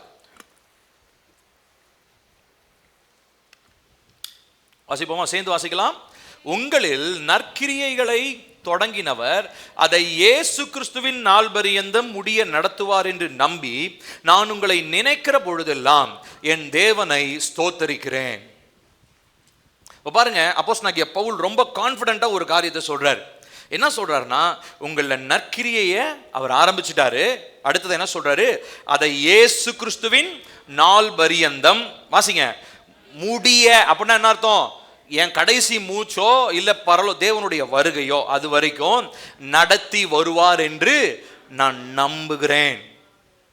இதுதான் அவர் பவுல் அவ்வளவு கான்ஃபிடென்ட்டா இருக்கிறார். பாருங்க, எனக்கு இந்த நம்பிக்கை இருக்குப்பா. என்ன நம்பிக்கை? நான் என்னை அழைத்தவர் முற்றுமுடிய நடத்த உண்மை உள்ளவர். அப்போ இதை நினைக்கும் போதெல்லாம் என்ன பண்றேன்? நான் உங்களுக்கு நன்றி சொல்றேன் அப்படின்னு சொல்றார். அப்போ என்னுடைய அழைப்பு எந்த அளவுக்கு ட்ரூனா, என் தேவன் எந்த அளவுக்கு உண்மை உள்ளவராக இருக்கிறாரோ அதே மாதிரி என்னுடைய அழைப்பும் உண்மை உள்ளது. நான் சொல்றது புரியுதுங்களா உங்களுக்கு? ஸோ இந்த அழைப்பு எதற்காக நாம் பெற்றிருக்கிறோம் அந்த காரியத்தை பற்றி நாம் பார்க்க போகிறோம். முதலாவது, நாம் ஒரு ஐக்கியத்திற்குள் அழைக்கப்பட்டிருக்கிறோம். we are called to have a fellowship. ஒரு வார்த்தையை வாசிப்போம். 1 கொரிந்தியர் 1:9. 1 கொரிந்தியர் 1:9 எல்லாரும் சேர்ந்து வாசிப்போம். தம்முடைய குமாரனும் நம்முடைய கர்த்தருமாய் இருக்கிற இயேசு கிறிஸ்துவுடனே ஐக்கியமாய் இருப்பதற்கு உங்களை அழைத்த தேவன் உண்மை உள்ளவர். திரும்ப நிறுத்தி நிதானமா எல்லாரும் வாசிக்கலாமா? தம்முடைய குமாரனும் நம்முடைய கர்த்தருமாய் இருக்கிற இயேசு கிறிஸ்துவுடனே ஐக்கியமாய் இருப்பதற்கு உங்களை அழைத்த தேவன் உண்மை உள்ளவர். சோ எதற்காக அழைக்கப்பட்டிருக்கணும் தெரியுமா? யாரோட ஐக்கியமா இருக்கிறதுக்கு? இயேசுவோடு. ஏற்கனவே நான் போன வாரத்துக்கு முந்தின வாரம் பேசும்போது சொன்னேன் இல்லைங்களா, அவரோட எப்படி இருக்கணும்? பின்னி பிணைஞ்சிருக்கணும். இந்த ஐக்கியத்திற்காக தான் நம்ம முதல் அழைப்பே. அதுக்கப்புறம் நீங்க என்ன வேணும் வச்சுக்கோங்க, வேலை செய்யறது, கணவனா இருக்கிறது. இப்ப நான் கூட ஊழியக்காரனா இருக்கிறது என்னுடைய அழைப்பு கிடையாது. என்னுடைய அழைப்பு இயேசுவோடு நான் என்ன பண்ணிருக்கணும்? இயேசுவோடு நான் ஐக்கியம் இல்லாம நான் ஊழியக்காரனா இந்த மேடையில் நின்னேன் அப்படின்னா இந்த அழைப்புக்கு அர்த்தமே கிடையாது. இந்த அழைப்பு எந்த எஃபெக்ட்டுமே கொடுக்காது. இந்த அழைப்பை ஆண்டவர் கிரெடிட்ல ஏத்தவே மாட்டார். நான் என்னதான் மேடையில் நின்று பயங்கர மேடை பேச்சாளராக மாறி ஒரு எழுப்புதல் பிரசங்கியாரா நான் நின்று பிரசங்கம் பண்ணாலும் எனக்கும் இயேசுவுக்கும் இருக்கிறதான ஐக்கியம் இல்லை என்று சொன்னால் நான் பேசுறது பண்றது எதுவுமே அவருடைய கணக்குல போகவே, என்னுடைய நற்கிரியைகள் லிஸ்ட்ல போகவே போகாது. நான் சொல்றது உங்களுக்கு புரியுதுங்களா? சோ பிரதானமாக ஒரு மனுஷன், ஒரு மனுஷி, பிறந்த மனுஷன், ரட்சிக்கப்பட்ட எல்லாரும், நம்ம எல்லாரும், ஊழியக்காரன் நான் மாத்திரம் இல்ல, நீங்க எல்லாருமே, படிச்சவங்க படிக்காதவங்க, பாட்டி தாத்தா, நீங்க யாரா இருந்தாலும் சரி, நம்ம எல்லாரையும் முதலாவது அவர் அழைத்தது அவருடைய குமாரனாகிய இயேசு கிறிஸ்துவோடு ஐக்கியம் கொள்வதற்காக. So how I'm going to ask you, how strong is your fellowship with Jesus? இயேசுவோடு உங்களுக்கு இருக்கிற உறவு எவ்வளவு ஸ்ட்ராங்கா இருக்குது? நிறைய பேருக்கு வெறும் 10 நிமிஷம் ஜெபம் தான். நிறைய பேருக்கு அந்த கேலண்டர்ல இருக்கிற அந்த ஒரு நாள் ஒரு வசனம் தான். நிறைய பேருக்கு அது கூட கிடையாது. யாராவது ஸ்டேட்டஸ்ல வசனம் வச்சாங்கன்னா அந்த வசனம் தான் மொத்த நாளுக்குமே அவங்களுக்கு அதுதான். நிறைய பேர் இதை தான் நம்பி நம்முடைய பொழப்ப ஓட்டிட்டு இருக்கிறோம். அது செய்யறதுக்கு நீங்க செய்யாமே இருக்கலாம். அப்போ உறவுன்றது என்னதுங்க? நான் உங்களுக்கு ஏற்கனவே சொன்னேன் இல்லைங்களா, போன வாரத்துக்கு முந்தின வாரம் பேசும்போது நான் சொன்னேன். அந்த உறவுன்றது என்னன்னா, நான் ஏற்கனவே ரெண்டு காரியத்தை நான் ஏற்கனவே செல்லுன்னு நான் கூட பேசியிருக்காங்க. நான் யூத் கிட்ட பேசும்போது அதை பற்றி நான் சொன்னோம். நேசம் என்ன பண்ணுமா? நேரம் கேட்கும், பாசம் பழக துடிக்கும். திரும்ப சொல்லுங்க. நேசம் நேரம் கேட்கும், பாசம் பழக துடிக்கும். திரும்ப சொல்லுவோமா? நேசம் நேரம் கேட்கும், பாசம் பழக துடிக்கும். ஐக்கியத்தில் அடிப்படையானது இதுதான். ஏசப்பாவோடு இருக்கிற ஐக்கியத்தில் ரொம்ப அடிப்படையானது இதுதான். அவரை நேசிக்கிறேன் அப்படின்னா அவர் என்கிட்ட என்ன டிமாண்ட் பண்றாரு? நீங்க காணிக்க கொடுங்க, என்ன வேணா கொடுங்க, அதெல்லாம் அவருக்கு மேட்டரே கிடையாது. அவருக்கு டைம் வேணும். நம்ம கிட்ட கொடுக்க முடியாதது என்னதான்? Full busy. காலையில் 6 மணிலேருந்து நைட்டு 11 மணிக்கு தூங்குற வரைக்கும் பிஸியான பிஸி, ஓடிக்கிட்டே இருக்கிறோம். ஆனால் அவர் அதுதான் கேட்குறாரு. நேசம் நேரம் கேட்கும். அடுத்ததா பாசம், வாப்பா பழகலாம், வா உன்னோட நான் பேசணும்னு ஆசைப்படுறேன், உன்னோடு நான் உறவு கொள்ள ஆசைப்படுறேன். என் வசனத்தை எடுத்து வாசி, நான் உன்னோடு பேசுறேன், என்னுடைய ஆவியினாலே உனக்கு உணர்த்துகிறேன். இந்த தனிப்பட்ட முறையிலே உறவு கொள்ளுதல், இதுதான் நம்முடைய அழைப்புங்க. இது இல்லாம வேற எல்லா அழைப்பு, இப்ப நான் ஒரு போதகர், ஒரு மெய்ப்பர், இப்ப நம்முடைய ஊழியக்காரர்கள் இருக்கா, இப்ப பிரவீன் தம்பி தீர்க்க ஒரு ப்ராஃபெட்டா அவர் அழைக்கப்பட்டிருக்கிறார். தேவன் நம்ம மேல வச்சிருக்கிற அழைப்பு ஒரு ப்ராஃபெட், ஒரு தீர்க்கதரிசி. ஆனா இது எதுவுமே மேட்டரே கிடையாது. எப்போ தெரியுங்களா? ஏசப்பாவோடு எனக்கு இருக்கிற உறவு சரியில்லைன்னா, உறவுல நான் நெருங்கலை அப்படின்னா, போன வருஷத்துல இருந்ததை விட இந்த வருஷம் நான் ஒரு படி அதிகமாக தான் என்ன பண்ணியிருக்கணும், அவரோட நெருங்கி இருக்கணும். நம்ம எல்லாருமே இந்த வருஷ தொடக்கத்தில் எல்லாருமே ஒரு தீர்மானம் எடுத்தோமா இல்லையா? அதை ஏங்க ஞாபகப்படுத்துறீங்க அப்படின்றீங்களா? மறந்தே போச்சு அதெல்லாம். இன்னைக்கோ ஒரு நாள் எழுதி வச்சேன். ஜனவரி 1ஆம் தேதி எடுத்து ஜனவரி முதல் வாரத்திலே மறந்துடுவோம். அதை எனக்கு இது வரைக்குமே வராத ஒரு பழக்கம் என்னன்னா, டைரி எழுதணும்னு நினைப்பேன். எல்லா டைரி வருஷம் டைரி இருக்கு. ஆனா அந்த வருஷம் இருக்கிற மேக்சிமம் நான் எழுதுனது ஜனவரி 20 தாண்டினதே கிடையாது. இந்த மாதிரி தான் நான் நிறைய யோசிப்பேன். இந்த மாதிரி தான் நம்ம நிறைய பேருடைய பொழப்பு ஓடிக்கிட்டே இருக்குது. ஆனா இந்த விஷயத்துல அந்த விளையாட்டே இருக்கக்கூடாது. இந்த குமாரனோடு ஐக்கியம் கொள்ளுதல், அதுதான் நம்ம டாப் ப்ரையாரிட்டிங்க. அதுல போன வருஷத்தை விட இந்த வருஷத்துல நான் அதிகமாக தான் என்ன பண்ணியிருக்கணும், அவரோட நேரம் செலவழிச்சிருக்கணும். ஸோ முதலாவது நாம் அழைக்கப்பட்டது எதற்காகங்க? ஐக்கியப்படும்படி. 1 யோவான் 1:3 விதமாய் வாசிக்கிறோம், நீங்கள் எங்களோடு ஐக்கியம் உள்ளவர்கள் ஆகும்படி நாங்கள் கண்டும் கேட்டும் இருக்கிறதை உங்களுக்கு அறிவிக்கிறோம். எங்களுடைய ஐக்கியம் பிதாவோடும் அவருடைய குமாரனாகிய கிறிஸ்துவோடும் இருக்கிறது என்று சொல்லி அப்போஸ்தலனாகிய யோவான் சொல்லுகிறதை நாம் பார்க்கிறோம். அப்போ நம்மளுடைய வாழ்க்கையில் நல்லா கவனிக்கணும். கர்த்தருடைய கரம் என்னால பார்க்கவே முடியலைங்க அப்படின்னா ஃபர்ஸ்ட் எதை தெரியுமா சரி செய்யணும்? ஐக்கியத்தை சரி பண்ணுங்க. எங்க ஆண்டவர் என் வாழ்க்கையில் அற்புதமே செய்ய மாட்டேன்றாரு அப்படின்னா ஃபர்ஸ்ட் ரூட் ப்ராப்ளத்துக்கு தான் போகணும். அடிப்படை வேர்ல இருக்கிற பிரச்சனைக்கு தான் போகணும். என்ன பிரச்சனை தெரியுங்களா? எனக்கும் இயேசுவுக்குமான உறவு என்ன இல்ல, சரியில்லை. அதுல அவர் விரும்புகிற அளவுக்கு என்னால என்ன பண்ண முடியல, நேரம் செலவிட முடியல. இங்க இருந்து தான் மற்ற எல்லா பிரச்சனையும் ஸ்டார்ட் ஆகுது. இந்த ரிலேஷன்ஷிப் செட் ஆயிடுச்சுன்னா, கரெக்ட் ஆயிடுச்சு, எனக்கும் தேவனுக்குமான உறவு ப்ராப்பரா இருக்குது அப்படின்னா, எல்லா பகுதியிலும் பிரச்சனை இருந்தாலும் அதுல சமாதானத்தை கர்த்தர் கொடுப்பார். அதுல அந்த பிரச்சனை நம்மள மேற்கொள்ளவே முடியாது. அந்த தண்ணீர் அப்படியே அலை மோதி தலைக்கு மேல போய் மூழ்கிற மாதிரி இருந்தாலும் அதை ஜாலியா நீச்சல் பாட்டு பாடி நம்ம என்ன பண்ணிட்டு இருப்போம், நீச்சல் அடிச்சிட்டு இருப்போம். சுனாமிலையும் நம்ம என்ன பண்ணிட்டு இருப்போம், ஸ்விம்மிங் போயிட்டு இருப்போம். ஏன் தெரியுமா? ஏன்னா எனக்கும் அவருக்குமான உறவு சரியானதாக கரெக்டா இருக்குது. அதுல வளர்றேன் ஒழிய நான் ஒரு நாளும் அதுல குறைந்து நான் காணப்படவில்லை. So when fellowship becomes the main objective, நம்முடைய வாழ்க்கையில உறவு ஐக்கியப்படுதல் அப்படின்றது நம்முடைய வாழ்க்கையினுடைய பிரதானமான காரியமாக மாறும் பொழுது ஒவ்வொரு நாளும் கர்த்தருடைய கரத்தை நம்முடைய வாழ்க்கையில பார்க்க முடியும். கரங்களை ஊத்துற ஹல்லேலூயா சொல்லுங்களேன். ஹல்லேலூயா. ஆமென். அடுத்ததாக எதற்காக நாம் அழைக்கப்பட்டிருக்கிறோம்? பரிசுத்தத்திற்காக அழைக்கப்பட்டிருக்கிறோம். ஒரு வசனத்தை வாசிப்போம். 1 தெசலோனிக்கேயர் 5வது அதிகாரம் 23 24 வசனங்கள். 1 தெசலோனிக்கேயர் 5:23 24. எல்லாரும் சேர்ந்து வாசிப்போம். சமாதானத்தின் தேவன் தாமே உங்களை முற்றிலும் பரிசுத்தமாக்குவாராக. உங்கள் ஆவி ஆத்துமா சரீரம் முழுவதும் நம்முடைய கர்த்தராகிய இயேசு கிறிஸ்து வரும் பொழுது வாசிப்போம், குற்றமற்றதாக இருக்கும்படி காக்கப்படுவதாக. உங்களை அழைக்கிறவர் உண்மையுள்ளவர், அவர் அப்படியே செய்வார். நம்முடைய வாழ்க்கையினுடைய எல்லா பகுதியிலும் அவர் பரிசுத்தத்தை விரும்புகிறார். நம்ம நிறைய நேரம் பரிசுத்தத்தை எப்படி தெரியுங்களா ஃபோக்கஸ் பண்ணிக்கிறோம்? It is only limited to me and my body. எனக்கும் என் சரீரத்திற்கும் சொந்தமானது, அவ்வளவுதான். இதுல மட்டும் பரிசுத்தம் இருந்தா போதும் அப்படின்னு நம்ம சொல்ல முடியாது. என் வாழ்க்கையின் எல்லா பகுதிகளிலும் அவர் எதை விரும்புறார் தெரியுங்களா?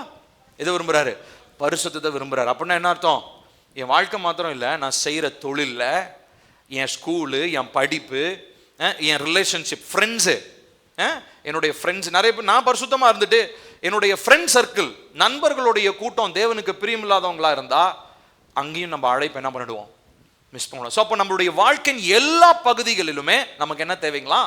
பரிசுத்தத்தை கர்த்தர் விரும்புகிறார். ஈவன் உறவுகளுக்குள்ளாக நம்ம பழகிற உறவுகள் இருக்காங்க இல்லைங்களா, சொந்தக்காரங்க தான், ஆனால் தேவனுக்கு பிரியமில்லாதவங்கன்னு தெரிஞ்சா நம்ம என்ன பண்ணிடணும்? விலகிடணும். ஏன்னா உறவுகளிலும் அவர் எதை எதிர்பார்க்கிறாருங்க? பரிசுத்தத்தை அவர் எதிர்பார்க்கிற ஒரு தேவனாக இருக்கிறார்.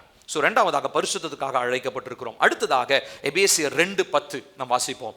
எபேசியர் 2:10, 2வது அதிகாரம் 10வது வசனம். ஏனெனில் நற்கிரியைகளை செய்கிறதற்கு நாம் கிறிஸ்து இயேசுவுக்குள் சிருஷ்டிக்கப்பட்டு தேவனுடைய செய்கையாய் இருக்கிறோம்.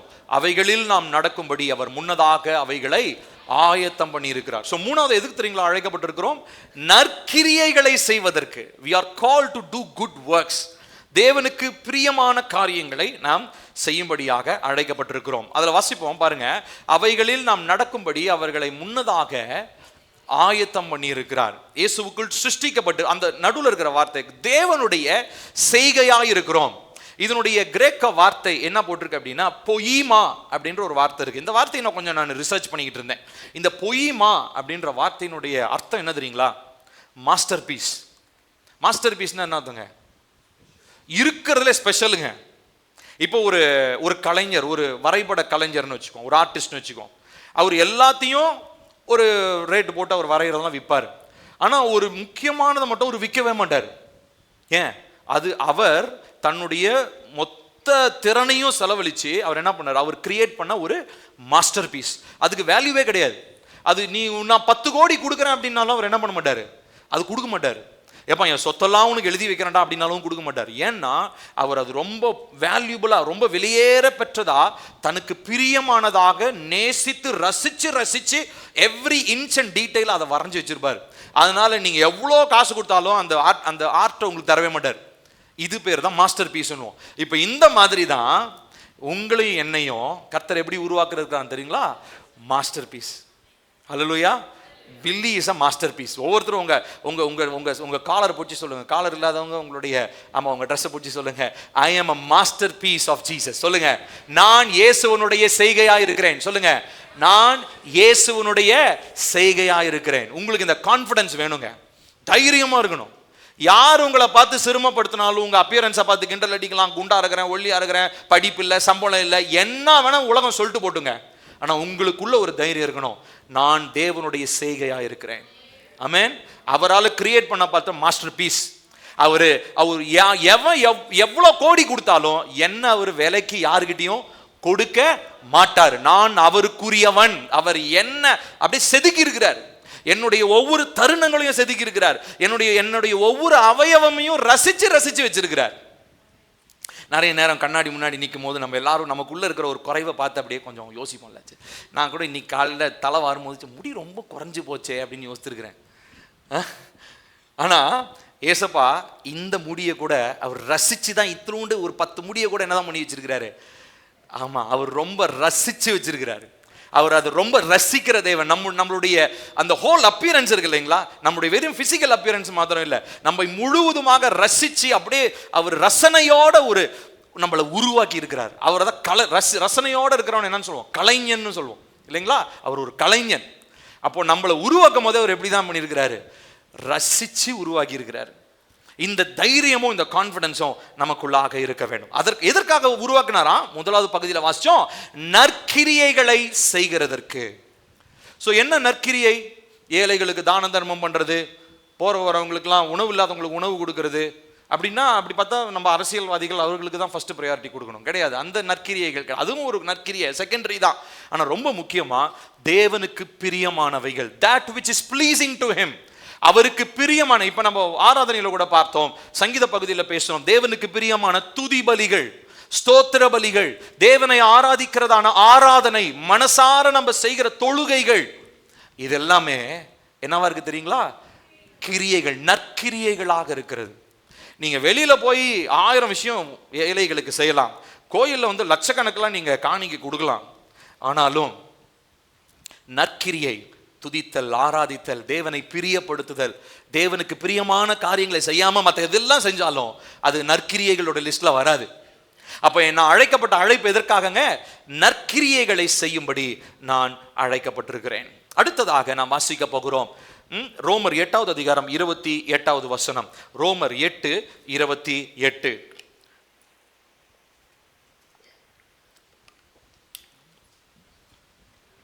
வாசிப்போம். அன்றியும் அவருடைய தீர்மானத்தின்படி அழைக்கப்பட்டவர்களாய் தேவனிடத்தில் அன்பு கூறுகிறவர்களுக்கு சகலமும் நன்மைக்கு ஏதுவாக நடக்கிறது என்று அறிந்திருக்கிறோம். இப்போ கடைசியா நாம் பார்க்க வேண்டிய ஒரு காரியம் என்ன அப்படின்னா, இந்த அழைப்பு எதற்காக தெரியுங்களா? எதற்காக அழைச்சிருக்காரு தெரியுங்களா? நமக்கு எதை செஞ்சாலும் என்னத்துக்கு தான் செய்ய போறாராம்? நன்மைக்கு ஏதுவாக தான் செய்ய போறாரு. ஹல்லேலூயா. ஒருவேளை இப்ப இருக்கிற சினாரியோ நம்மளை சுத்தி இருக்கிறது இல்லைங்க, என்னங்க இதுல என்னங்க நன்மை இருக்குது, எனக்கு சுத்தி பாக்குறேங்க 365 டிகிரி திரும்பினாலும் தீமை தாங்க எனக்கு தெரியுதுன்னு நீங்க சொன்னாலும், அழைத்த தேவன் உங்களை குறித்து அவர் வைத்திருக்கிற தீர்மானத்தின்படி எல்லாவற்றையும் நன்மைக்காக தான் மாற்றுவார். ஹல்லேலூயா. இந்த உறுதி உங்களுக்குள்ள இந்த நாள்ல உங்க ஆள் மனசுல வச்சுக்கோங்க. யார் என்ன சொன்னாலும் இந்த கான்ஃபிடன்ஸை நீங்க மாறவே கூடாது. உலகம் என்ன வேணா சொல்லலாம், ஏன் உங்க குடும்பத்தில் இருக்கிறவங்க கூட உங்களை பார்த்து சொல்லலாம், ரொம்ப நேசத்துக்குரிய மனுஷன் கூட நம்ம மேல ஒரு கமெண்ட் அடிக்கலாம், இப்போ நீலாம் என்னத்துக்கு உதவாக்கற அப்படின்னு கூட சொல்லலாம். ஆனா ஒண்ணு நீங்க புரிஞ்சுக்கோங்க, அவர் அழைப்பு மாறவே இல்லை. நம்ம தான் அவருடைய அழைப்பை விட்டு தூரம் வந்திருப்போம். அவர் ஒரு நாளும் தீமையை செய்கிறவர் இல்லை. தீமையை ஒருவேளை அனுமதித்திருந்தாலும் இந்த வசனத்தின்படி பார்க்கும்போது அழைப்புல உறுதியா இருந்து பாருங்க என்ன போட்டிருக்குது, அவரிடத்தில் அன்பு கூறுகிறவர்களுக்கு சகலமும். போதும், அன்பு அதுதான் முக்கியம். நான் அதுதான் சொல்ல வரேன். ரிலேஷன்ஷிப், பர்சனலா அந்த ஐக்கியத்தினுடைய முதல்ல சொன்ன இல்லைங்களா, எதற்காக நம்ம அழைக்கப்பட்டிருக்கிறோமா? ஐக்கியம் கொள்ளுதல், நேசித்தல், மனசார அவரை நேசிக்கிறது. அப்படி நேசிக்கிறவங்களுக்கு எல்லாமே என்னவா நடக்குமா? ஆமாங்க. ஸோ அப்போ நம்ம வாழ்க்கையில நன்மைன்னு தேடி ஓட வேண்டிய அவசியமே இல்லை. நேராக போயிட்டு நன்மையெல்லாம் தேடுறதை விட்டுட்டு வீட்டுக்குள்ள போய் ரூமை சாத்திட்டு கதவை சாத்திட்டு அவரோடு கூட என்ன பண்ணுங்க தெரியுமா? நேரம் செலவிடுங்க. ஏசப்பா உங்களை நான் நேசிக்கிறேன், சும்மா வாயினால சொல்லலை, என் நேரத்தை நான் கொடுக்குறேன். எனக்கு 1008 வேலை இருக்குது. ஒரு பெரிய பிஸ்னஸ் மேனாக இருந்தால் எனக்கு பெரிய கிளைண்ட் இருக்கலாம், கஸ்டமர் இருக்கலாம், நீங்கள் ஒருவேளை டீச்சராக இருக்கலாம், நீங்கள் யாராக வேணா இருக்கலாம், உங்களுக்கு பெரிய பொறுப்புகள் எல்லாம் இருக்கும். ஆனாலும் நீங்க தனிப்பட்ட முறையில் அவரோடு செலவழிக்கிற அந்த நேரம், அன்பு கூறுகிற நேரம், a time that you love God, அந்த நேரத்தில் அதுல தான் என்ன நடக்குதுங்க? சகலமும். நீங்க அந்த டைமுக்குள்ள வந்துட்டீங்கன்னு வச்சுக்கோங்க, அவளை நேசிக்கிற டைமுக்குள்ள வந்துட்டீங்கன்னா, கொஞ்சம் இப்படி இமேஜின் பண்ணுங்க. நீங்க அந்த ப்ரேயர் ரூம்குள்ள போய் உங்க ரூம்ல கதவை சாத்திட்டு நீங்க ஜெபம் பண்றீங்க இல்லைங்களா, அந்த டைம்ல என்ன தெரியுங்களா நடக்குது? பில்லியினுடைய வாழ்க்கைக்குரிய எல்லா காரியங்களும் அப்படியே டிஸ்ஓரியன்டா அங்கும் இங்குமா கச்சா முச்சான்னு இருந்தாலும் அப்படியே எல்லாம் கொண்டு வந்து ஒரு லைன்ல கொண்டு வந்து அப்படியே அடுக்கிறாரு. நம்ம ஜெபிக்கும் போது தான் நடக்குது. நம்ம ஜெபிக்கும் போதுன்னா எனக்கு அது செய்யுங்க இது செய்யுங்க அந்த ஜெபம் இல்லை. ஏசப்பா உங்களை விட்டு நான் எங்க போவேன், நீங்க தான் எனக்கு எல்லாமே, உங்களை நான் நேசிக்கிறேன், உங்க பாதத்தை முத்தம் செய்கிறேன், மரியாதை போல இருக்கிறதுல விலையேற பெற்ற பரிமள தைலத்தை கொண்டு வந்து உங்க காலில் ஊத்துறேன். இந்த மாதிரி எனக்கு ஆசை தீர என்னுடைய அன்பை எல்லாம் கொட்டி தீர்க்கும் போது நான் அதை மட்டும் தான் செய்யணும். ஆட்டோமேட்டிக்கா என்னை குறித்து இருக்கிற மற்ற எல்லா காரியங்கள் அங்கும் இங்குமாக செதறி இருந்தாலும் எல்லாவற்றையும் என்ன பண்றாருங்க அவரு? அதுதான் இந்த வசனம். தேவனிடத்தில் அன்பு கூறுகிறவர்களுக்கு சகலமும் நன்மைக்கு ஏதுவாக நடக்கிறது என்று அறிந்திருக்கிறோம்.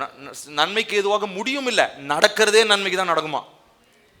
நம்ம எண்ட் ரிசல்ட்டுக்கு மட்டும் இல்லை, நீங்க நடந்து போற பாதை கூட நன்மைக்கு ஏதுவாக தான் இருக்கும் அப்படின்னு சொல்லி. ஸோ அப்போ இந்த அழைப்பில் இந்த ஐக்கியத்தில் நாம் சரியாக இருக்கும் பொழுது நம்முடைய தவறுகள் எல்லாமே மாற்றப்படுகிறது. நம்ம கடந்த காலத்தில் இருந்த தவறுகளை கூட கர்த்தருடைய வார்த்தையில வாசிக்கிறோம்.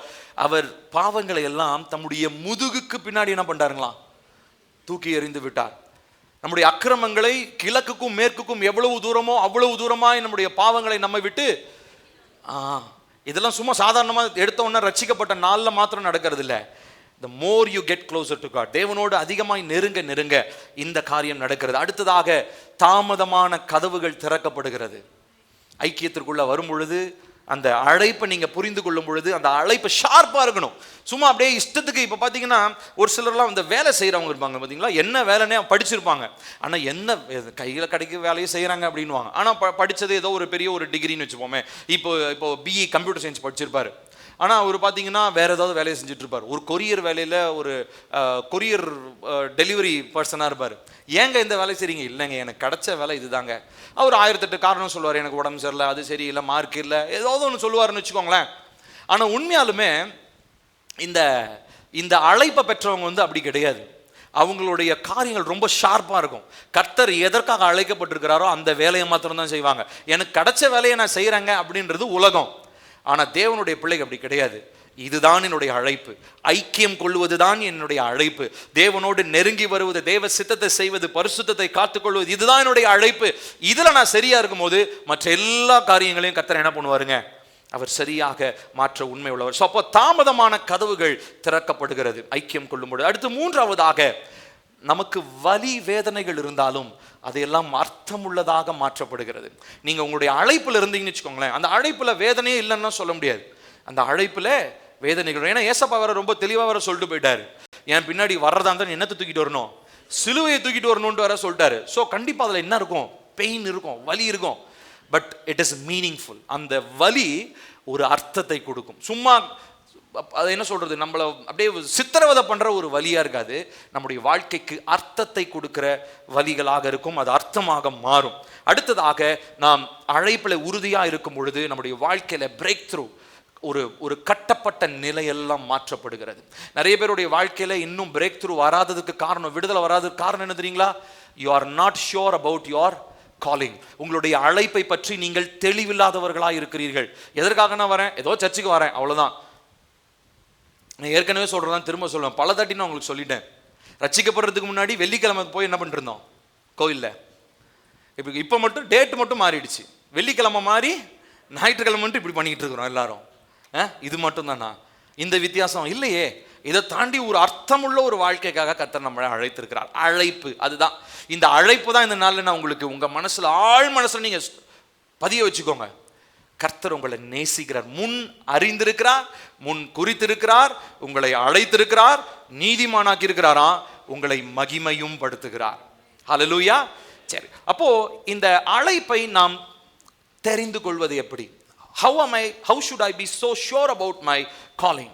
ஸோ அதுக்கு 3 காரியங்களை நான் சொல்லி நான் முடிக்க விரும்புகிறேன். முதலாவது, நம்ம எல்லாருக்கும் தெரிந்த ஒரு பகுதி, ரோமர் 12வது அதிகாரம் 1-2 வசனங்கள். ரோமர் 12 1-2 வசனங்கள் சேர்ந்து வாசிப்போம்.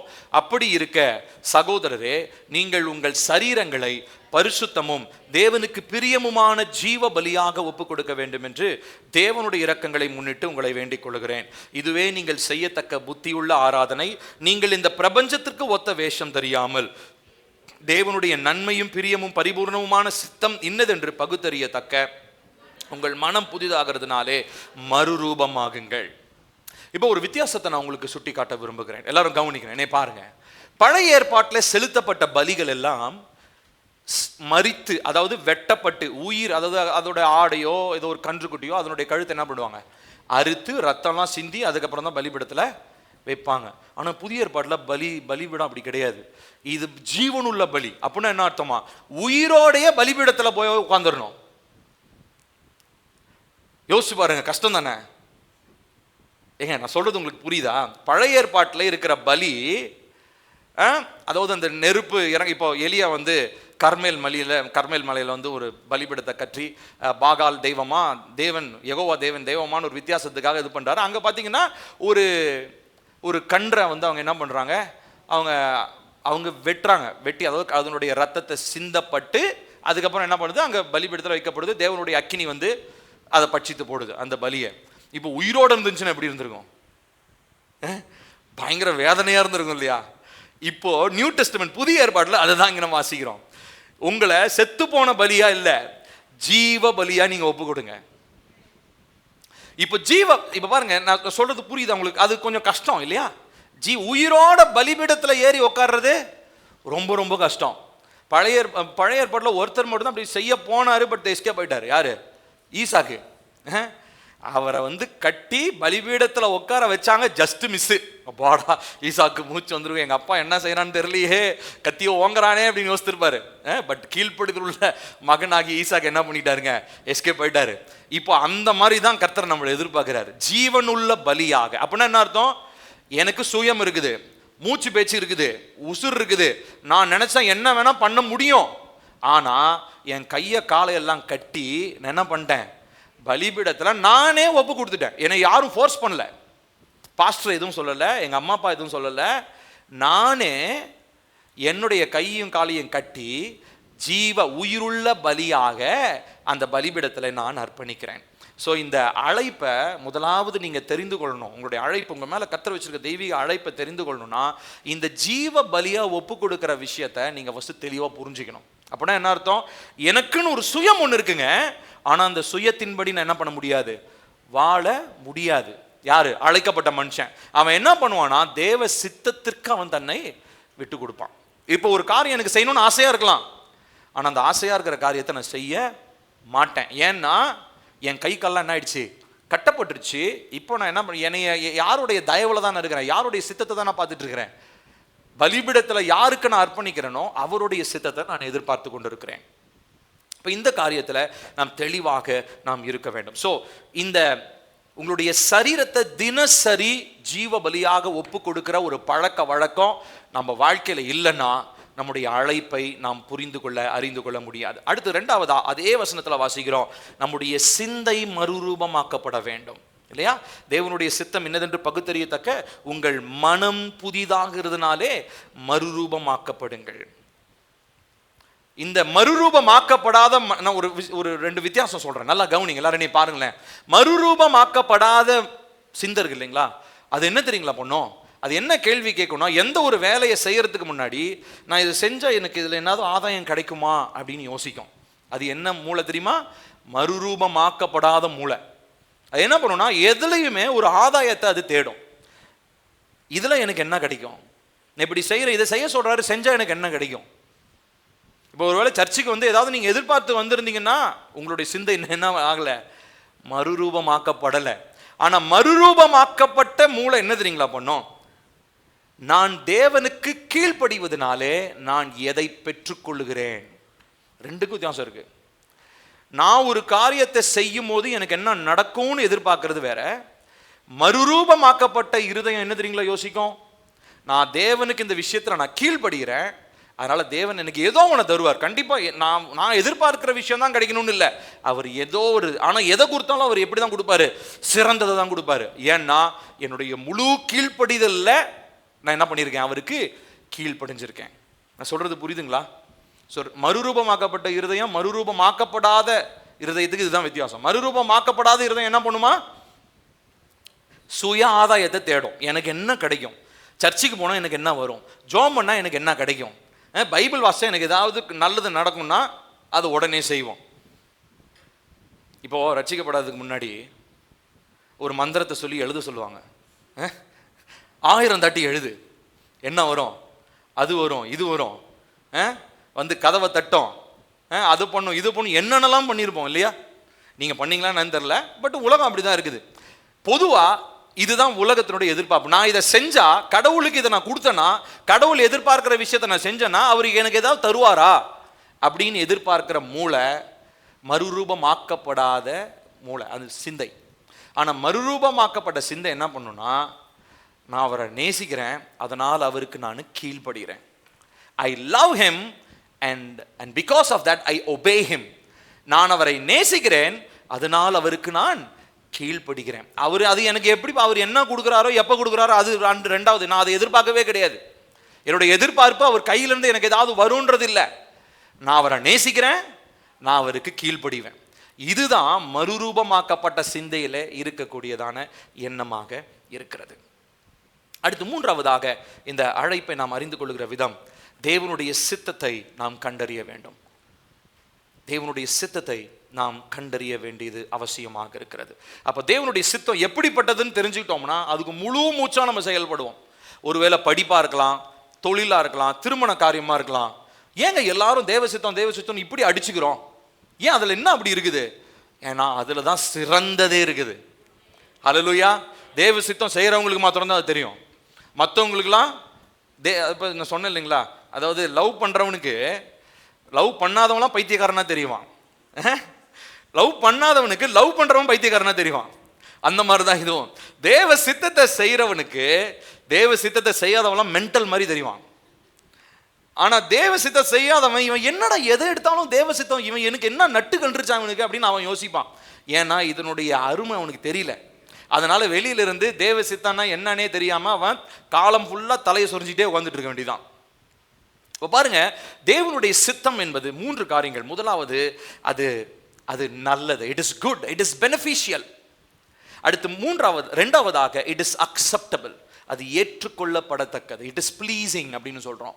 அடுத்து மூன்றாவதாக அது நேர்த்தியானது, it is perfect and complete. இதுதான் தேவனுடைய சித்தம். தேவனுடைய சித்தத்துக்கு 3 விளக்கம் இருக்குது. ஒன்று, இட் இஸ் குட், அது நல்லது. ரெண்டாவதாக இட் இஸ் அக்செப்டபிள், ஏற்றுக்கொள்ளப்படத்தக்கது. மூன்றாவதாக இட் இஸ் பர்ஃபெக்ட், அது பரிபூரணமானது. அல்லேலூயா. அப்போ கர்த்தருடைய சித்தத்தை நீங்க எந்த பார்ட்ல நீங்க செஞ்சாலும் இந்த 3 தான் அதனுடைய விளைவு. அப்போ இந்த ஒரு கான்ஃபிடன்ஸ், இந்த தைரியம் நமக்குள்ளாக இருக்க வேண்டியது அவசியமாக இருக்கிறது.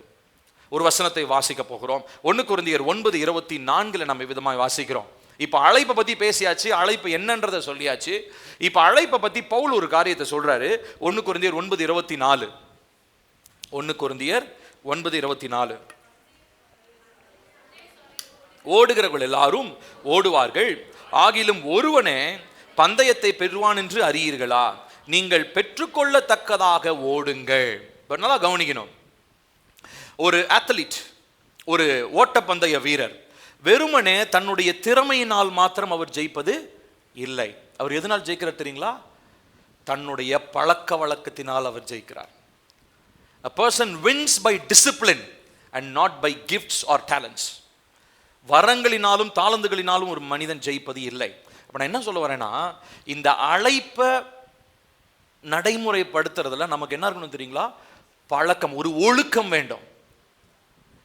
பவுல் அதான் சொல்றாரு. பந்தய பொருளை ஒருத்தன் ஓடுறான்னா அவன் சும்மானா ஓடல, அவன் பயங்கரமா பிராக்டிஸ் பண்ணியிருப்பான். அவ்வளவு அவன் சாப்பிட்ற சாப்பாடு. என்னுடைய ஃப்ரெண்ட்ஸ் கொஞ்சம் பேர் இருந்தாங்க, நான் ஆஃபீஸில் ஒர்க் பண்ணும்போது. நான் அந்த டைமில் நானும் அவ்வளோ உடற்பயிற்சிலாம் செய்ய மாட்டேன். என் கூட இருந்தவன் அவன் மிஸ்டர் பெங்களூர் அவார்டு வாங்கியிருந்தான், பாடி பில்டர்.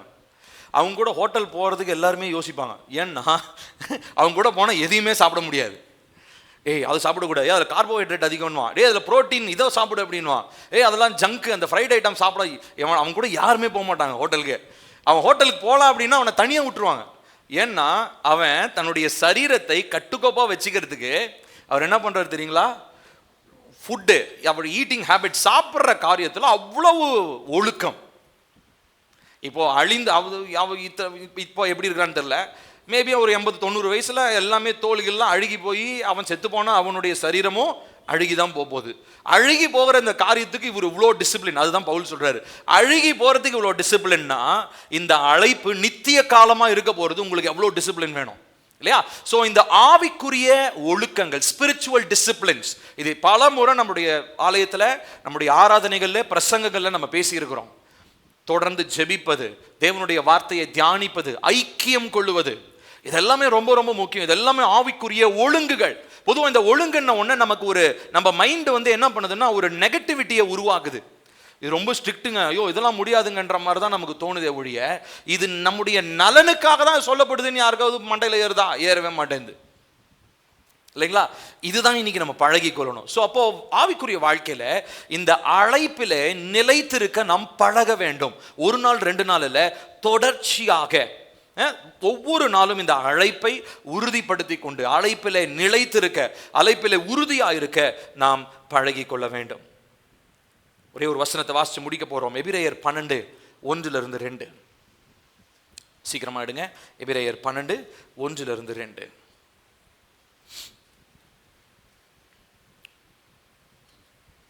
வாசிப்போமா? ஆகையால் மேகம் போன்ற இத்தனை திரளான சாட்சிகள் நம்மை சூழ்ந்து கொண்டிருக்க, பாரமான யாவற்றையும் நம்மை சுற்றி நெருங்கி நிற்கிற பாவத்தையும் தள்ளிவிட்டு விசுவாசத்தை துவக்குகிறவரும் முடிக்கிறவரும் ஆகிய இயேசுவை நோக்கி நமக்கு நியமித்திருக்கிற ஓட்டத்தில் பொறுமையோடு ஓடக்கடவோம். அவர் தமக்கு முன் வைத்திருக்கிற சந்தோஷத்தின் பொருட்டு அவமானத்தை எண்ணாமல் சிலுவையை சகித்து தேவனுடைய சிங்காசனத்தின் வலது பாரசத்தில் வீற்றிருக்கிறார். ஏசப்பா அவருடைய அழைப்புல ரொம்ப உறுதியா இருந்தாரு. அந்த அழைப்பை நமக்கு மாதிரியா வச்சுட்டு போயிருக்கிறாரு. அப்ப அதுதான் இந்த அப்போஸ்தலன், எபிரேயர் எழுதின அப்போஸ்தலன் அதுதான் சொல்றாரு. என்னன்னா 11வது அதிகாரத்துல இத்தனை மேகம் போன்ற இத்தனை திரளான 11வது அதிகாரத்துல ஒரு லிஸ்ட் சொல்லுவார். வீட்டுக்கு போய் படிச்சு பாருங்க.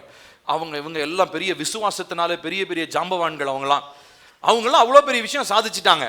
ஆனா இப்ப ரொம்ப முக்கியமா ஃபைனலா நான் சொல்றது கவனிங்க, எல்லாரும் என்னைய பாருங்க. இந்த அழைப்பு நம்ம பெற்றுக்கொண்ட அழைப்பு இருக்கு இல்லைங்களா, இந்த அழைப்பை நம்ம எப்படி ஓடுறோம்னு சொல்லி, நம்முடைய அழைப்பில் எப்படி இருக்கிறோம்னு சொல்லி ஒரு பெரும் கூட்டம் நம்மளை என்ன தெரியுங்களா பண்றாங்க? என்ன பண்றாங்க? ஏங்க நான் இப்படி காமிக்கிற ஆக்ஷன் வச்சுன்னா சொல்லுங்க, என்ன பண்றாங்க? பார்த்துக்கிட்டே இருக்கிறாங்க. அப்படியே பார்க்குறாங்க, அவங்க கவனமா இருக்குது. ஒட்டுமொத்த பரலோகமும் பில்லி அழைத்த அழைப்புல ஒழுங்கா ஓடுறானான்னு என்ன பண்ணுதுங்க? பரலோகம் பார்த்து கொண்டிருக்கிறது. தேவன் பார்க்கிறார், தூதர்கள் பார்க்கிறாங்க. திரளான சாட்சிகள் யாரு? நமக்கு முன்னாடி மரித்த பரிசுத்தவான்கள், நமக்கு முன்னாடி மரித்த, நம்முடைய தேவனுக்குள் மரித்த நம்முடைய உறவுக்காரங்கன்னு வச்சுப்போம். இப்போ எங்க தாத்தா, ஸோ ஸ்பிரிச்சுவலி ஸ்பீக்கிங் அவர் இளைப்பாறுதல் ஸ்தலத்தில் இருப்பார், தேவனுடைய நியாயத்திற்கு நல்லா வருவார். பட் ஸ்பிரிச்சுவலி ஸ்பீக்கிங் இங்கே என்ன மீன் பண்ணுறாரு இந்த அப்போஸ்தலன்னா, உங்களுக்கு முன்னாடி மரித்த எல்லா பரிசுத்தவான்களும் இவங்க எப்படி தங்களுடைய ஓட்டத்தை ஓடுகிறார்கள் என்று சொல்லி என்ன பண்ணுறாங்களாம்? பார்த்து கொண்டே இருக்கிறாங்க. நம்ம நினைக்கிறோம் நம்மளை யாருமே பார்க்கலன்னு, ஒட்டுமொத்த பரலோகமும் நம்மளை வேடிக்கை பார்க்குது. அப்போ எவ்வளோ பெர்ஃபெக்டாக இருக்கணும் நம்முடைய வாழ்க்கை இல்லைங்களா? எவ்வளவு தலைப்பில் நம்ம எந்த அளவுக்கு உறுதியாக இருக்கணும் யோசிச்சு பாருங்க இல்லைங்களா? இப்போ பாருங்க, அதனால இவர் என்ன சொல்றாருன்னா, மேகம் போன்ற இத்தனை திரளான சாட்சிகள் நம்மை சூழ்ந்து கொண்டிருக்க ரெண்டு விஷயத்த சொல்றாரு. பாரமான யாவற்றையும், அப்படின்னா என்ன அர்த்தம்?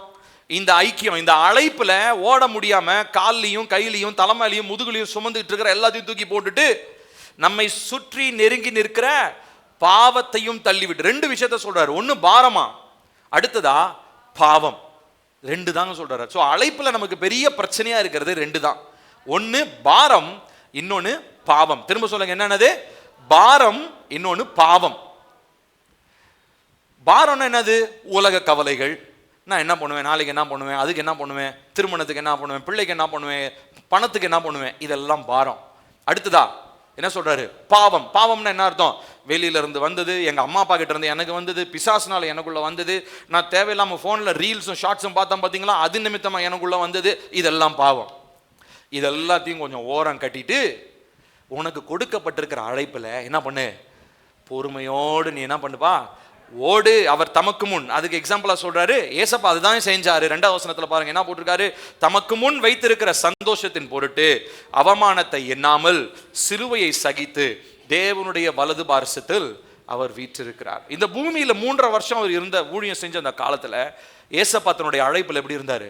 செம்ம ஸ்ட்ராங்கா இருந்தார். அவரை மாதிரி யாருமே ஸ்ட்ராங்கா இல்ல. மற்றவங்க கூட கொஞ்சம் அப்படியே தள்ளாடினாங்க. பேதுரு கூட கொஞ்சம் லைட்டா கொஞ்சம் அப்படியே பிசகின மாதிரி ஆனார். ஆனா கடைசி வரைக்கும் அழைப்புல உறுதியா இருந்தவர் யாரு? இயேசு. இப்போ இந்த அப்போஸ்தலன் தான் சொல்றாரு, நீங்க யாரையும் கண்ணு முன்னாடி வைக்காத, ஜீசஸை ஃபோக்கஸ் பண்ணு. அவர் 33 வயசுன்றது மரிக்கக்கூடிய வயசா? சொல்லுங்க, அது என்னன்னு சொல்லுவோம்? அல்ப ஆயுசுன்னுவோம். ஆனா ஏசப்பா அல்ப ஆயுசுலயே போனார் கிடையாது. ஏசப்பா தன்னுடைய நோக்கத்தை நிறைவேற்றினார். அவர் எந்த வயசுல மரித்தார்ன்றது முக்கியம் இல்ல, அவர் என்னத்தை அக்கம்ப்ளிஷ் பண்ணார், எதை சாதித்தார். இந்த உலகத்துல எந்த மனுஷனும் சாதிக்க முடியல. இதுக்கு முன்னாடி எவ்வளவு பரிசுத்தவான்கள் வந்தாங்க, தீர்க்கதரிசிகள் வந்தாங்க, ராஜாக்கள் வந்தாங்க, ஆசாரியர்கள் வந்தாங்க, முற்பிதாக்கள் இருந்தாங்க. யாராலையும் சாதிக்க முடியாத மீட்பை சிலுவையின் மரணத்தினாலே சாதித்து ஜெயம் பெற்று திரும்ப என்ன பண்றாருங்க? உயிரோடு எழுந்தார். சோ மரணம் அவரை என்ன பண்ண முடியலங்க? மரணம் அவரை அடக்க முடியல. மரண சங்கிலிகள் அவரை கட்ட முடியல. பாதாளத்தின் வாசல்கள் அவரை அடக்க முடியல. அவர் ஜெயம் பெற்றவராய் உயிரோடு எழுந்தார். இந்த இயேசுவை தான் நம்ம முன்மாதிரியா வைக்கிறோம். இந்த 2வது வசனத்தை எல்லாரும் எழுந்து நின்று உங்க கையில பைபிள் எடுத்துக்கோங்க. இப்ப இந்த 2வது வசனத்தை கொஞ்சம் சின்சியரா நிறுத்தி நிதானமா இந்த அழைப்பை உறுதியா செஞ்ச ஏசப்பாவை மாத்திரம் ஃபோக்கஸ் பண்ணி நம்ம இந்த வசனத்தை வாசிக்க போறோம். வாசிச்சுட்டு நம்ம ஜெபிக்க போறோம். இன்னைக்கு ஆண்டவர்கிட்ட நான் ஒரு தெளிவை கேட்க போறோம். ஆண்டவரே, என் அழைப்புல இவ்வளவு நாள் நான் குழப்பமா இருந்துட்டேன். அழைப்புனா வெறுமனே ஊழியக்காரனுக்கு வர்றதுதான் அழைப்பு நான் நினைச்சிட்டு இருந்திருக்கிறேன். ஆனா இல்ல, அழைப்புன்றது என்ன நீங்க நேசிச்சு என்னை நீங்க 5 காரியம் சொன்ன இல்லைங்களா? என்னை முன்னறிந்து முன்குறித்து அழைத்து நீதிமானாக்கி மகிமைப்படுத்த 5 காரியம் செஞ்சிருக்கிறாரு. இத்தனை காரியமும் என்னுடைய அழைப்பிற்காக நீங்க செஞ்சிருக்கும் போது நான் என் இஷ்டத்துக்கு ஓடுறது எந்த விதத்திலும் நியாயமே இல்லை ஏசப்பான்னு சொல்லி ஒரு தீர்மானம் எடுக்க போறோம். சரியா? இந்த வசனத்தை நிறுத்தி நிதானமா நம்ம எல்லாரும் சேர்ந்து வாசிப்போமா? அவர் தமக்கு முன் வைத்திருந்த சந்தோஷத்தின் பொருட்டு அவமானத்தை எண்ணாமல் சிலுவையை சகித்து தேவனுடைய சிங்காசனத்தின் வலது பார்சத்தில். அவருக்கு முன்னாடி என்ன சந்தோஷம் இருந்துச்சு? என்ன சந்தோஷம்? ஐயா நான் திரும்ப உயிரோடு எந்திரிக்க போறேன் அப்படின்னு அந்த சந்தோஷமா? இல்லை. என்ன தெரியுங்களா, உண்மையாலுமே அவருக்கு இல்லை என்ன தெரியுங்களா சந்தோஷம் இருந்திருக்கும்? ஒரு 2 விஷயம் நான் சொல்றேன். அவருக்குள்ள இருந்த டீப்பஸ்ட் ஜாய், ஜீசஸ்குள்ள இருந்த டீப்பஸ்ட் ஜாய் என்ன தெரியுங்களா? 1, பிதாவோடு திரும்ப அவருக்கு கிடைக்கிற ஐக்கியம். 2வது, உங்களோடையும் என்னோடையும் அவருக்கு கிடைக்கிற சந்தோஷம். இதுதான் அவருடைய பெரிய சந்தோஷம். ஏசப்பாக்கு வேற சந்தோஷமே கிடையாது. ஏசப்பா கிடைக்கக்கூடிய பெரிய சந்தோஷம் என்ன தெரியுங்களா?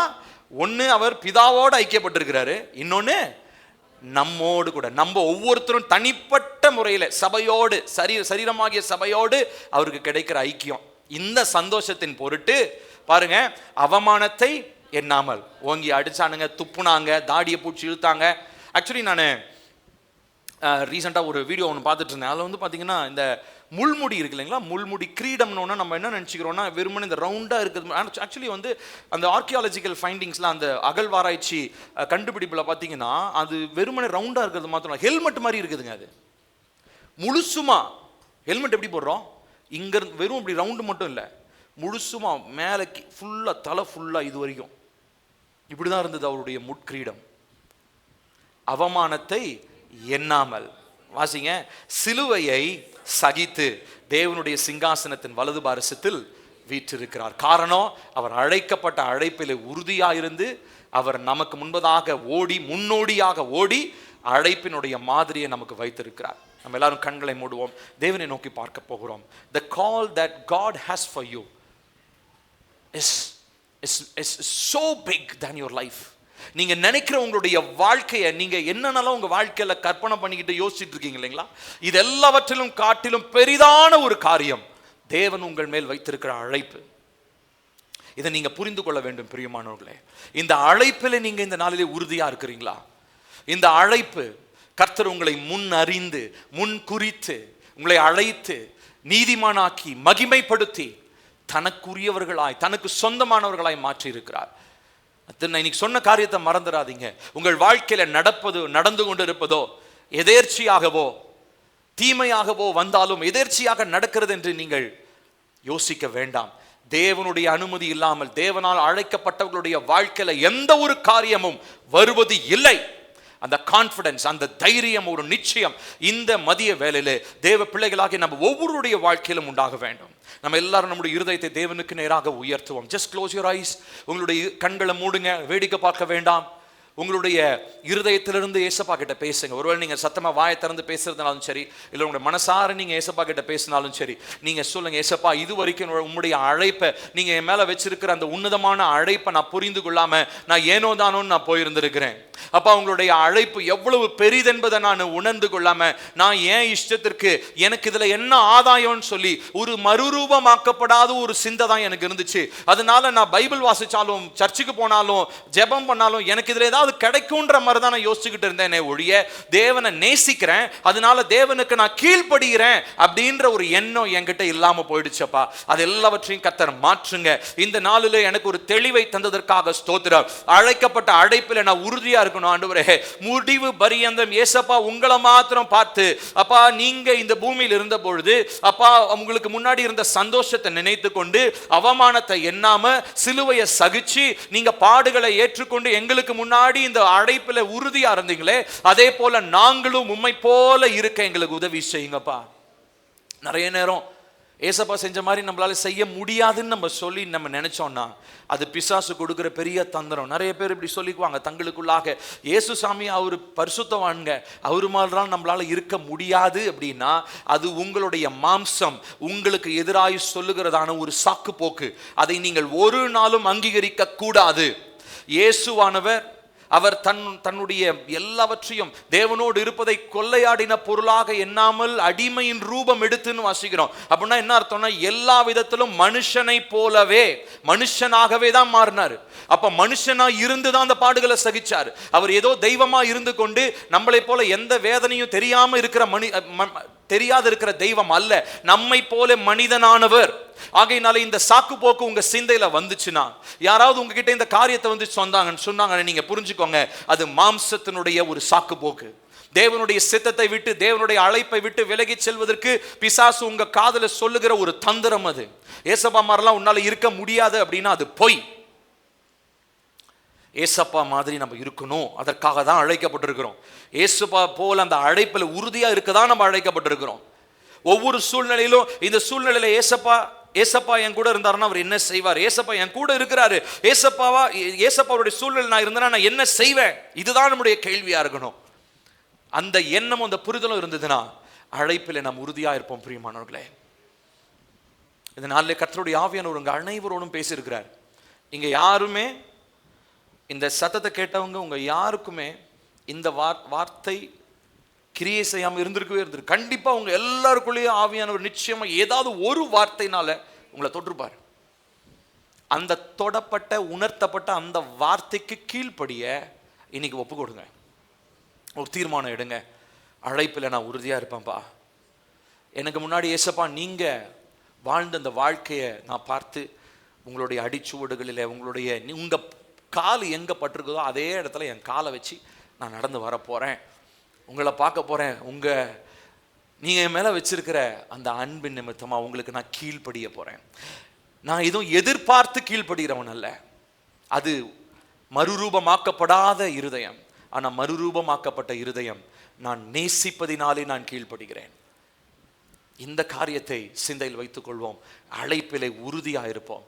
கர்த்தர் நம்மை ஆசீர்வதிப்பார். அன்பு இரக்கமுள்ள நல்ல தகப்பனே, கிருபையான இந்த நல்ல நாளுக்காக நன்றி. இந்த பரிசுத்த ஓய்வு நாளிலே, வாரத்தின் முதலாம் நாளில் உம்முடைய நாமத்தை மகிமைப்படுத்த, துதிக்க, ஆராதிக்க கர்த்தர் கிருபை தந்தீர். எங்கள் மேல் வைத்திருக்கிற உம்முடைய விலையேற பெற்ற அழைப்பு எவ்வளவு பெரியது என்பதை நாங்கள் அறிந்து கொண்டோம். அப்பா, இது சாதாரணமாக இது வெறும் ஊழியக்காரர்களுக்கு மாத்திரமல்ல, கர்த்தர் எங்க ஒவ்வொருத்தரை குறித்தும் கனமுள்ள காரியத்தை உலக தோற்றத்துக்கு முன்னமே நீர் அறிந்து எழுதி உங்களுடைய புத்தகத்தில் வைத்திருக்கிறீர். அந்த புத்தகத்துல நீங்க என்ன பற்றி எழுதி வச்சிருக்கிறீங்களோ அதுதான் என் வாழ்க்கையில நடக்கணும் அப்பா.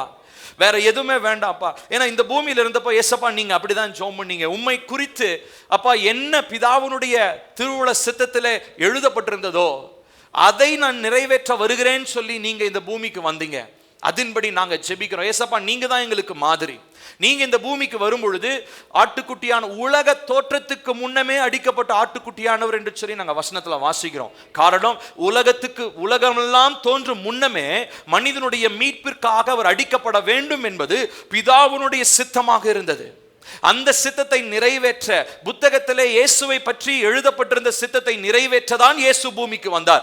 அதே போலதான் அப்பா எங்களுடைய வாழ்க்கையிலும் எங்களை குறித்து நீங்க என்ன எழுதி வச்சிருக்கிறீங்களோ, எங்களுடைய அழைப்பு என்னவென்பதை நீங்க எங்களுக்கு தெளிவுபடுத்தி இருக்கிறீங்களோ அதுல நாங்க உறுதியா இருக்க, அதுல உறுதியா இருக்கும்படி அந்த உறவுல நாங்க நிலைத்திருக்க, உமக்கு கீழ்ப்படிய, உங்க சித்தத்தை செய்ய, உங்களை நேசிக்க, மறுரூபமாக்கப்பட்ட இருதயம் உள்ளவர்களா நாங்க எப்பொழுதும் தேவ சமூகத்தில் காத்திருக்க எங்களுக்கு உதவி செய்யும். கர்த்தருடைய மகிமை இதனால எங்களோடு வெளிப்பட்டு எங்களுக்கு இந்த காரியங்களை வெளிப்படுத்தினதற்காக ஸ்தோத்திரம். கர்த்தருடைய ஆவியானவர் நீர் பேசினதற்காக ஸ்தோத்திரம். இந்த இடத்துல இந்த சத்தத்தை கேட்டவர்கள், தூரத்திலிருந்து கேட்டுக்கொண்டு இருக்கிறவர்கள், லைவ் ஸ்ட்ரீம்ல ஜாயின் பண்ணி கேட்கிறவங்க, அப்பா இனிமே கேட்க போறவங்க யாராக இருந்தாலும் ஒவ்வொருத்தரும் தங்களுடைய வாழ்க்கையை சீர்தூக்கி பார்த்து, ஆராய்ந்து பார்த்து, தங்களுடைய அழைப்பை உறுதிப்படுத்தி கொண்டு அப்பா நிலைத்திருக்க, பாரமான யாவற்றையும், நெருங்கி நிற்கிற பாவம் எல்லாவற்றையும் உதறி தள்ளிவிட்டு அழைப்பிலே பொறுமையோடு நடக்க கர்த்தர் உதவி செய்யும். அன்றியும் உம்மை நேசிக்கிறவர்களுக்கு சகலமும் நன்மைக்கு எதுவாக நடக்கும் என்று வாசிக்கிறோமே. அதனால உங்களை நேசிக்கிற இருதயத்தை மாத்திரம் எங்களுக்கு தாங்க. மற்ற எல்லா காரியங்கள், பாரங்கள் எல்லாவற்றையும் எங்களை விட்டு அகற்றி விடுங்க. உங்க சித்தத்தை செய்கிற பிள்ளைகளா எங்களையும் எங்கள் குடும்பத்தை மாற்றும். இந்த சபையை தேவ சித்தம் செய்கிற சபையாய், தேவ அழைப்பிலே நிற்கிற சபையாய் எங்கள் ஒவ்வொருவரையும் கர்த்தர் மாற்றுவீராக. பரிசுத்தப்படுத்தும், வருகைக்காக எங்களை ஆயத்தப்படுத்தும். எல்லா துதியும் கனமும் மகிமையும் நாங்கள் இயேசு ராஜா ஒருவருக்கே செலுத்துகிறோம். இயேசுவின் நாமத்தில் கேட்கிறோம் எங்கள் ஜீவனுள்ள நல்ல தகப்பனே, ஆமென். நம்முடைய கர்த்தராகிய இயேசு கிறிஸ்துவினுடைய கிருபையும், பிதாவாகிய தேவனுடைய அன்பும், பரிசுத்த ஆவியானுடைய காவலும் ஐக்கியமும் நம் அனைவரோடும் என்றும் என்றும் சதா காலங்களிலும் நிலைத்திருப்பதாக. ஆமென். ஸ்தோத்திரம். கர்த்தர் நம்மை ஆசீர்வதிப்பார்.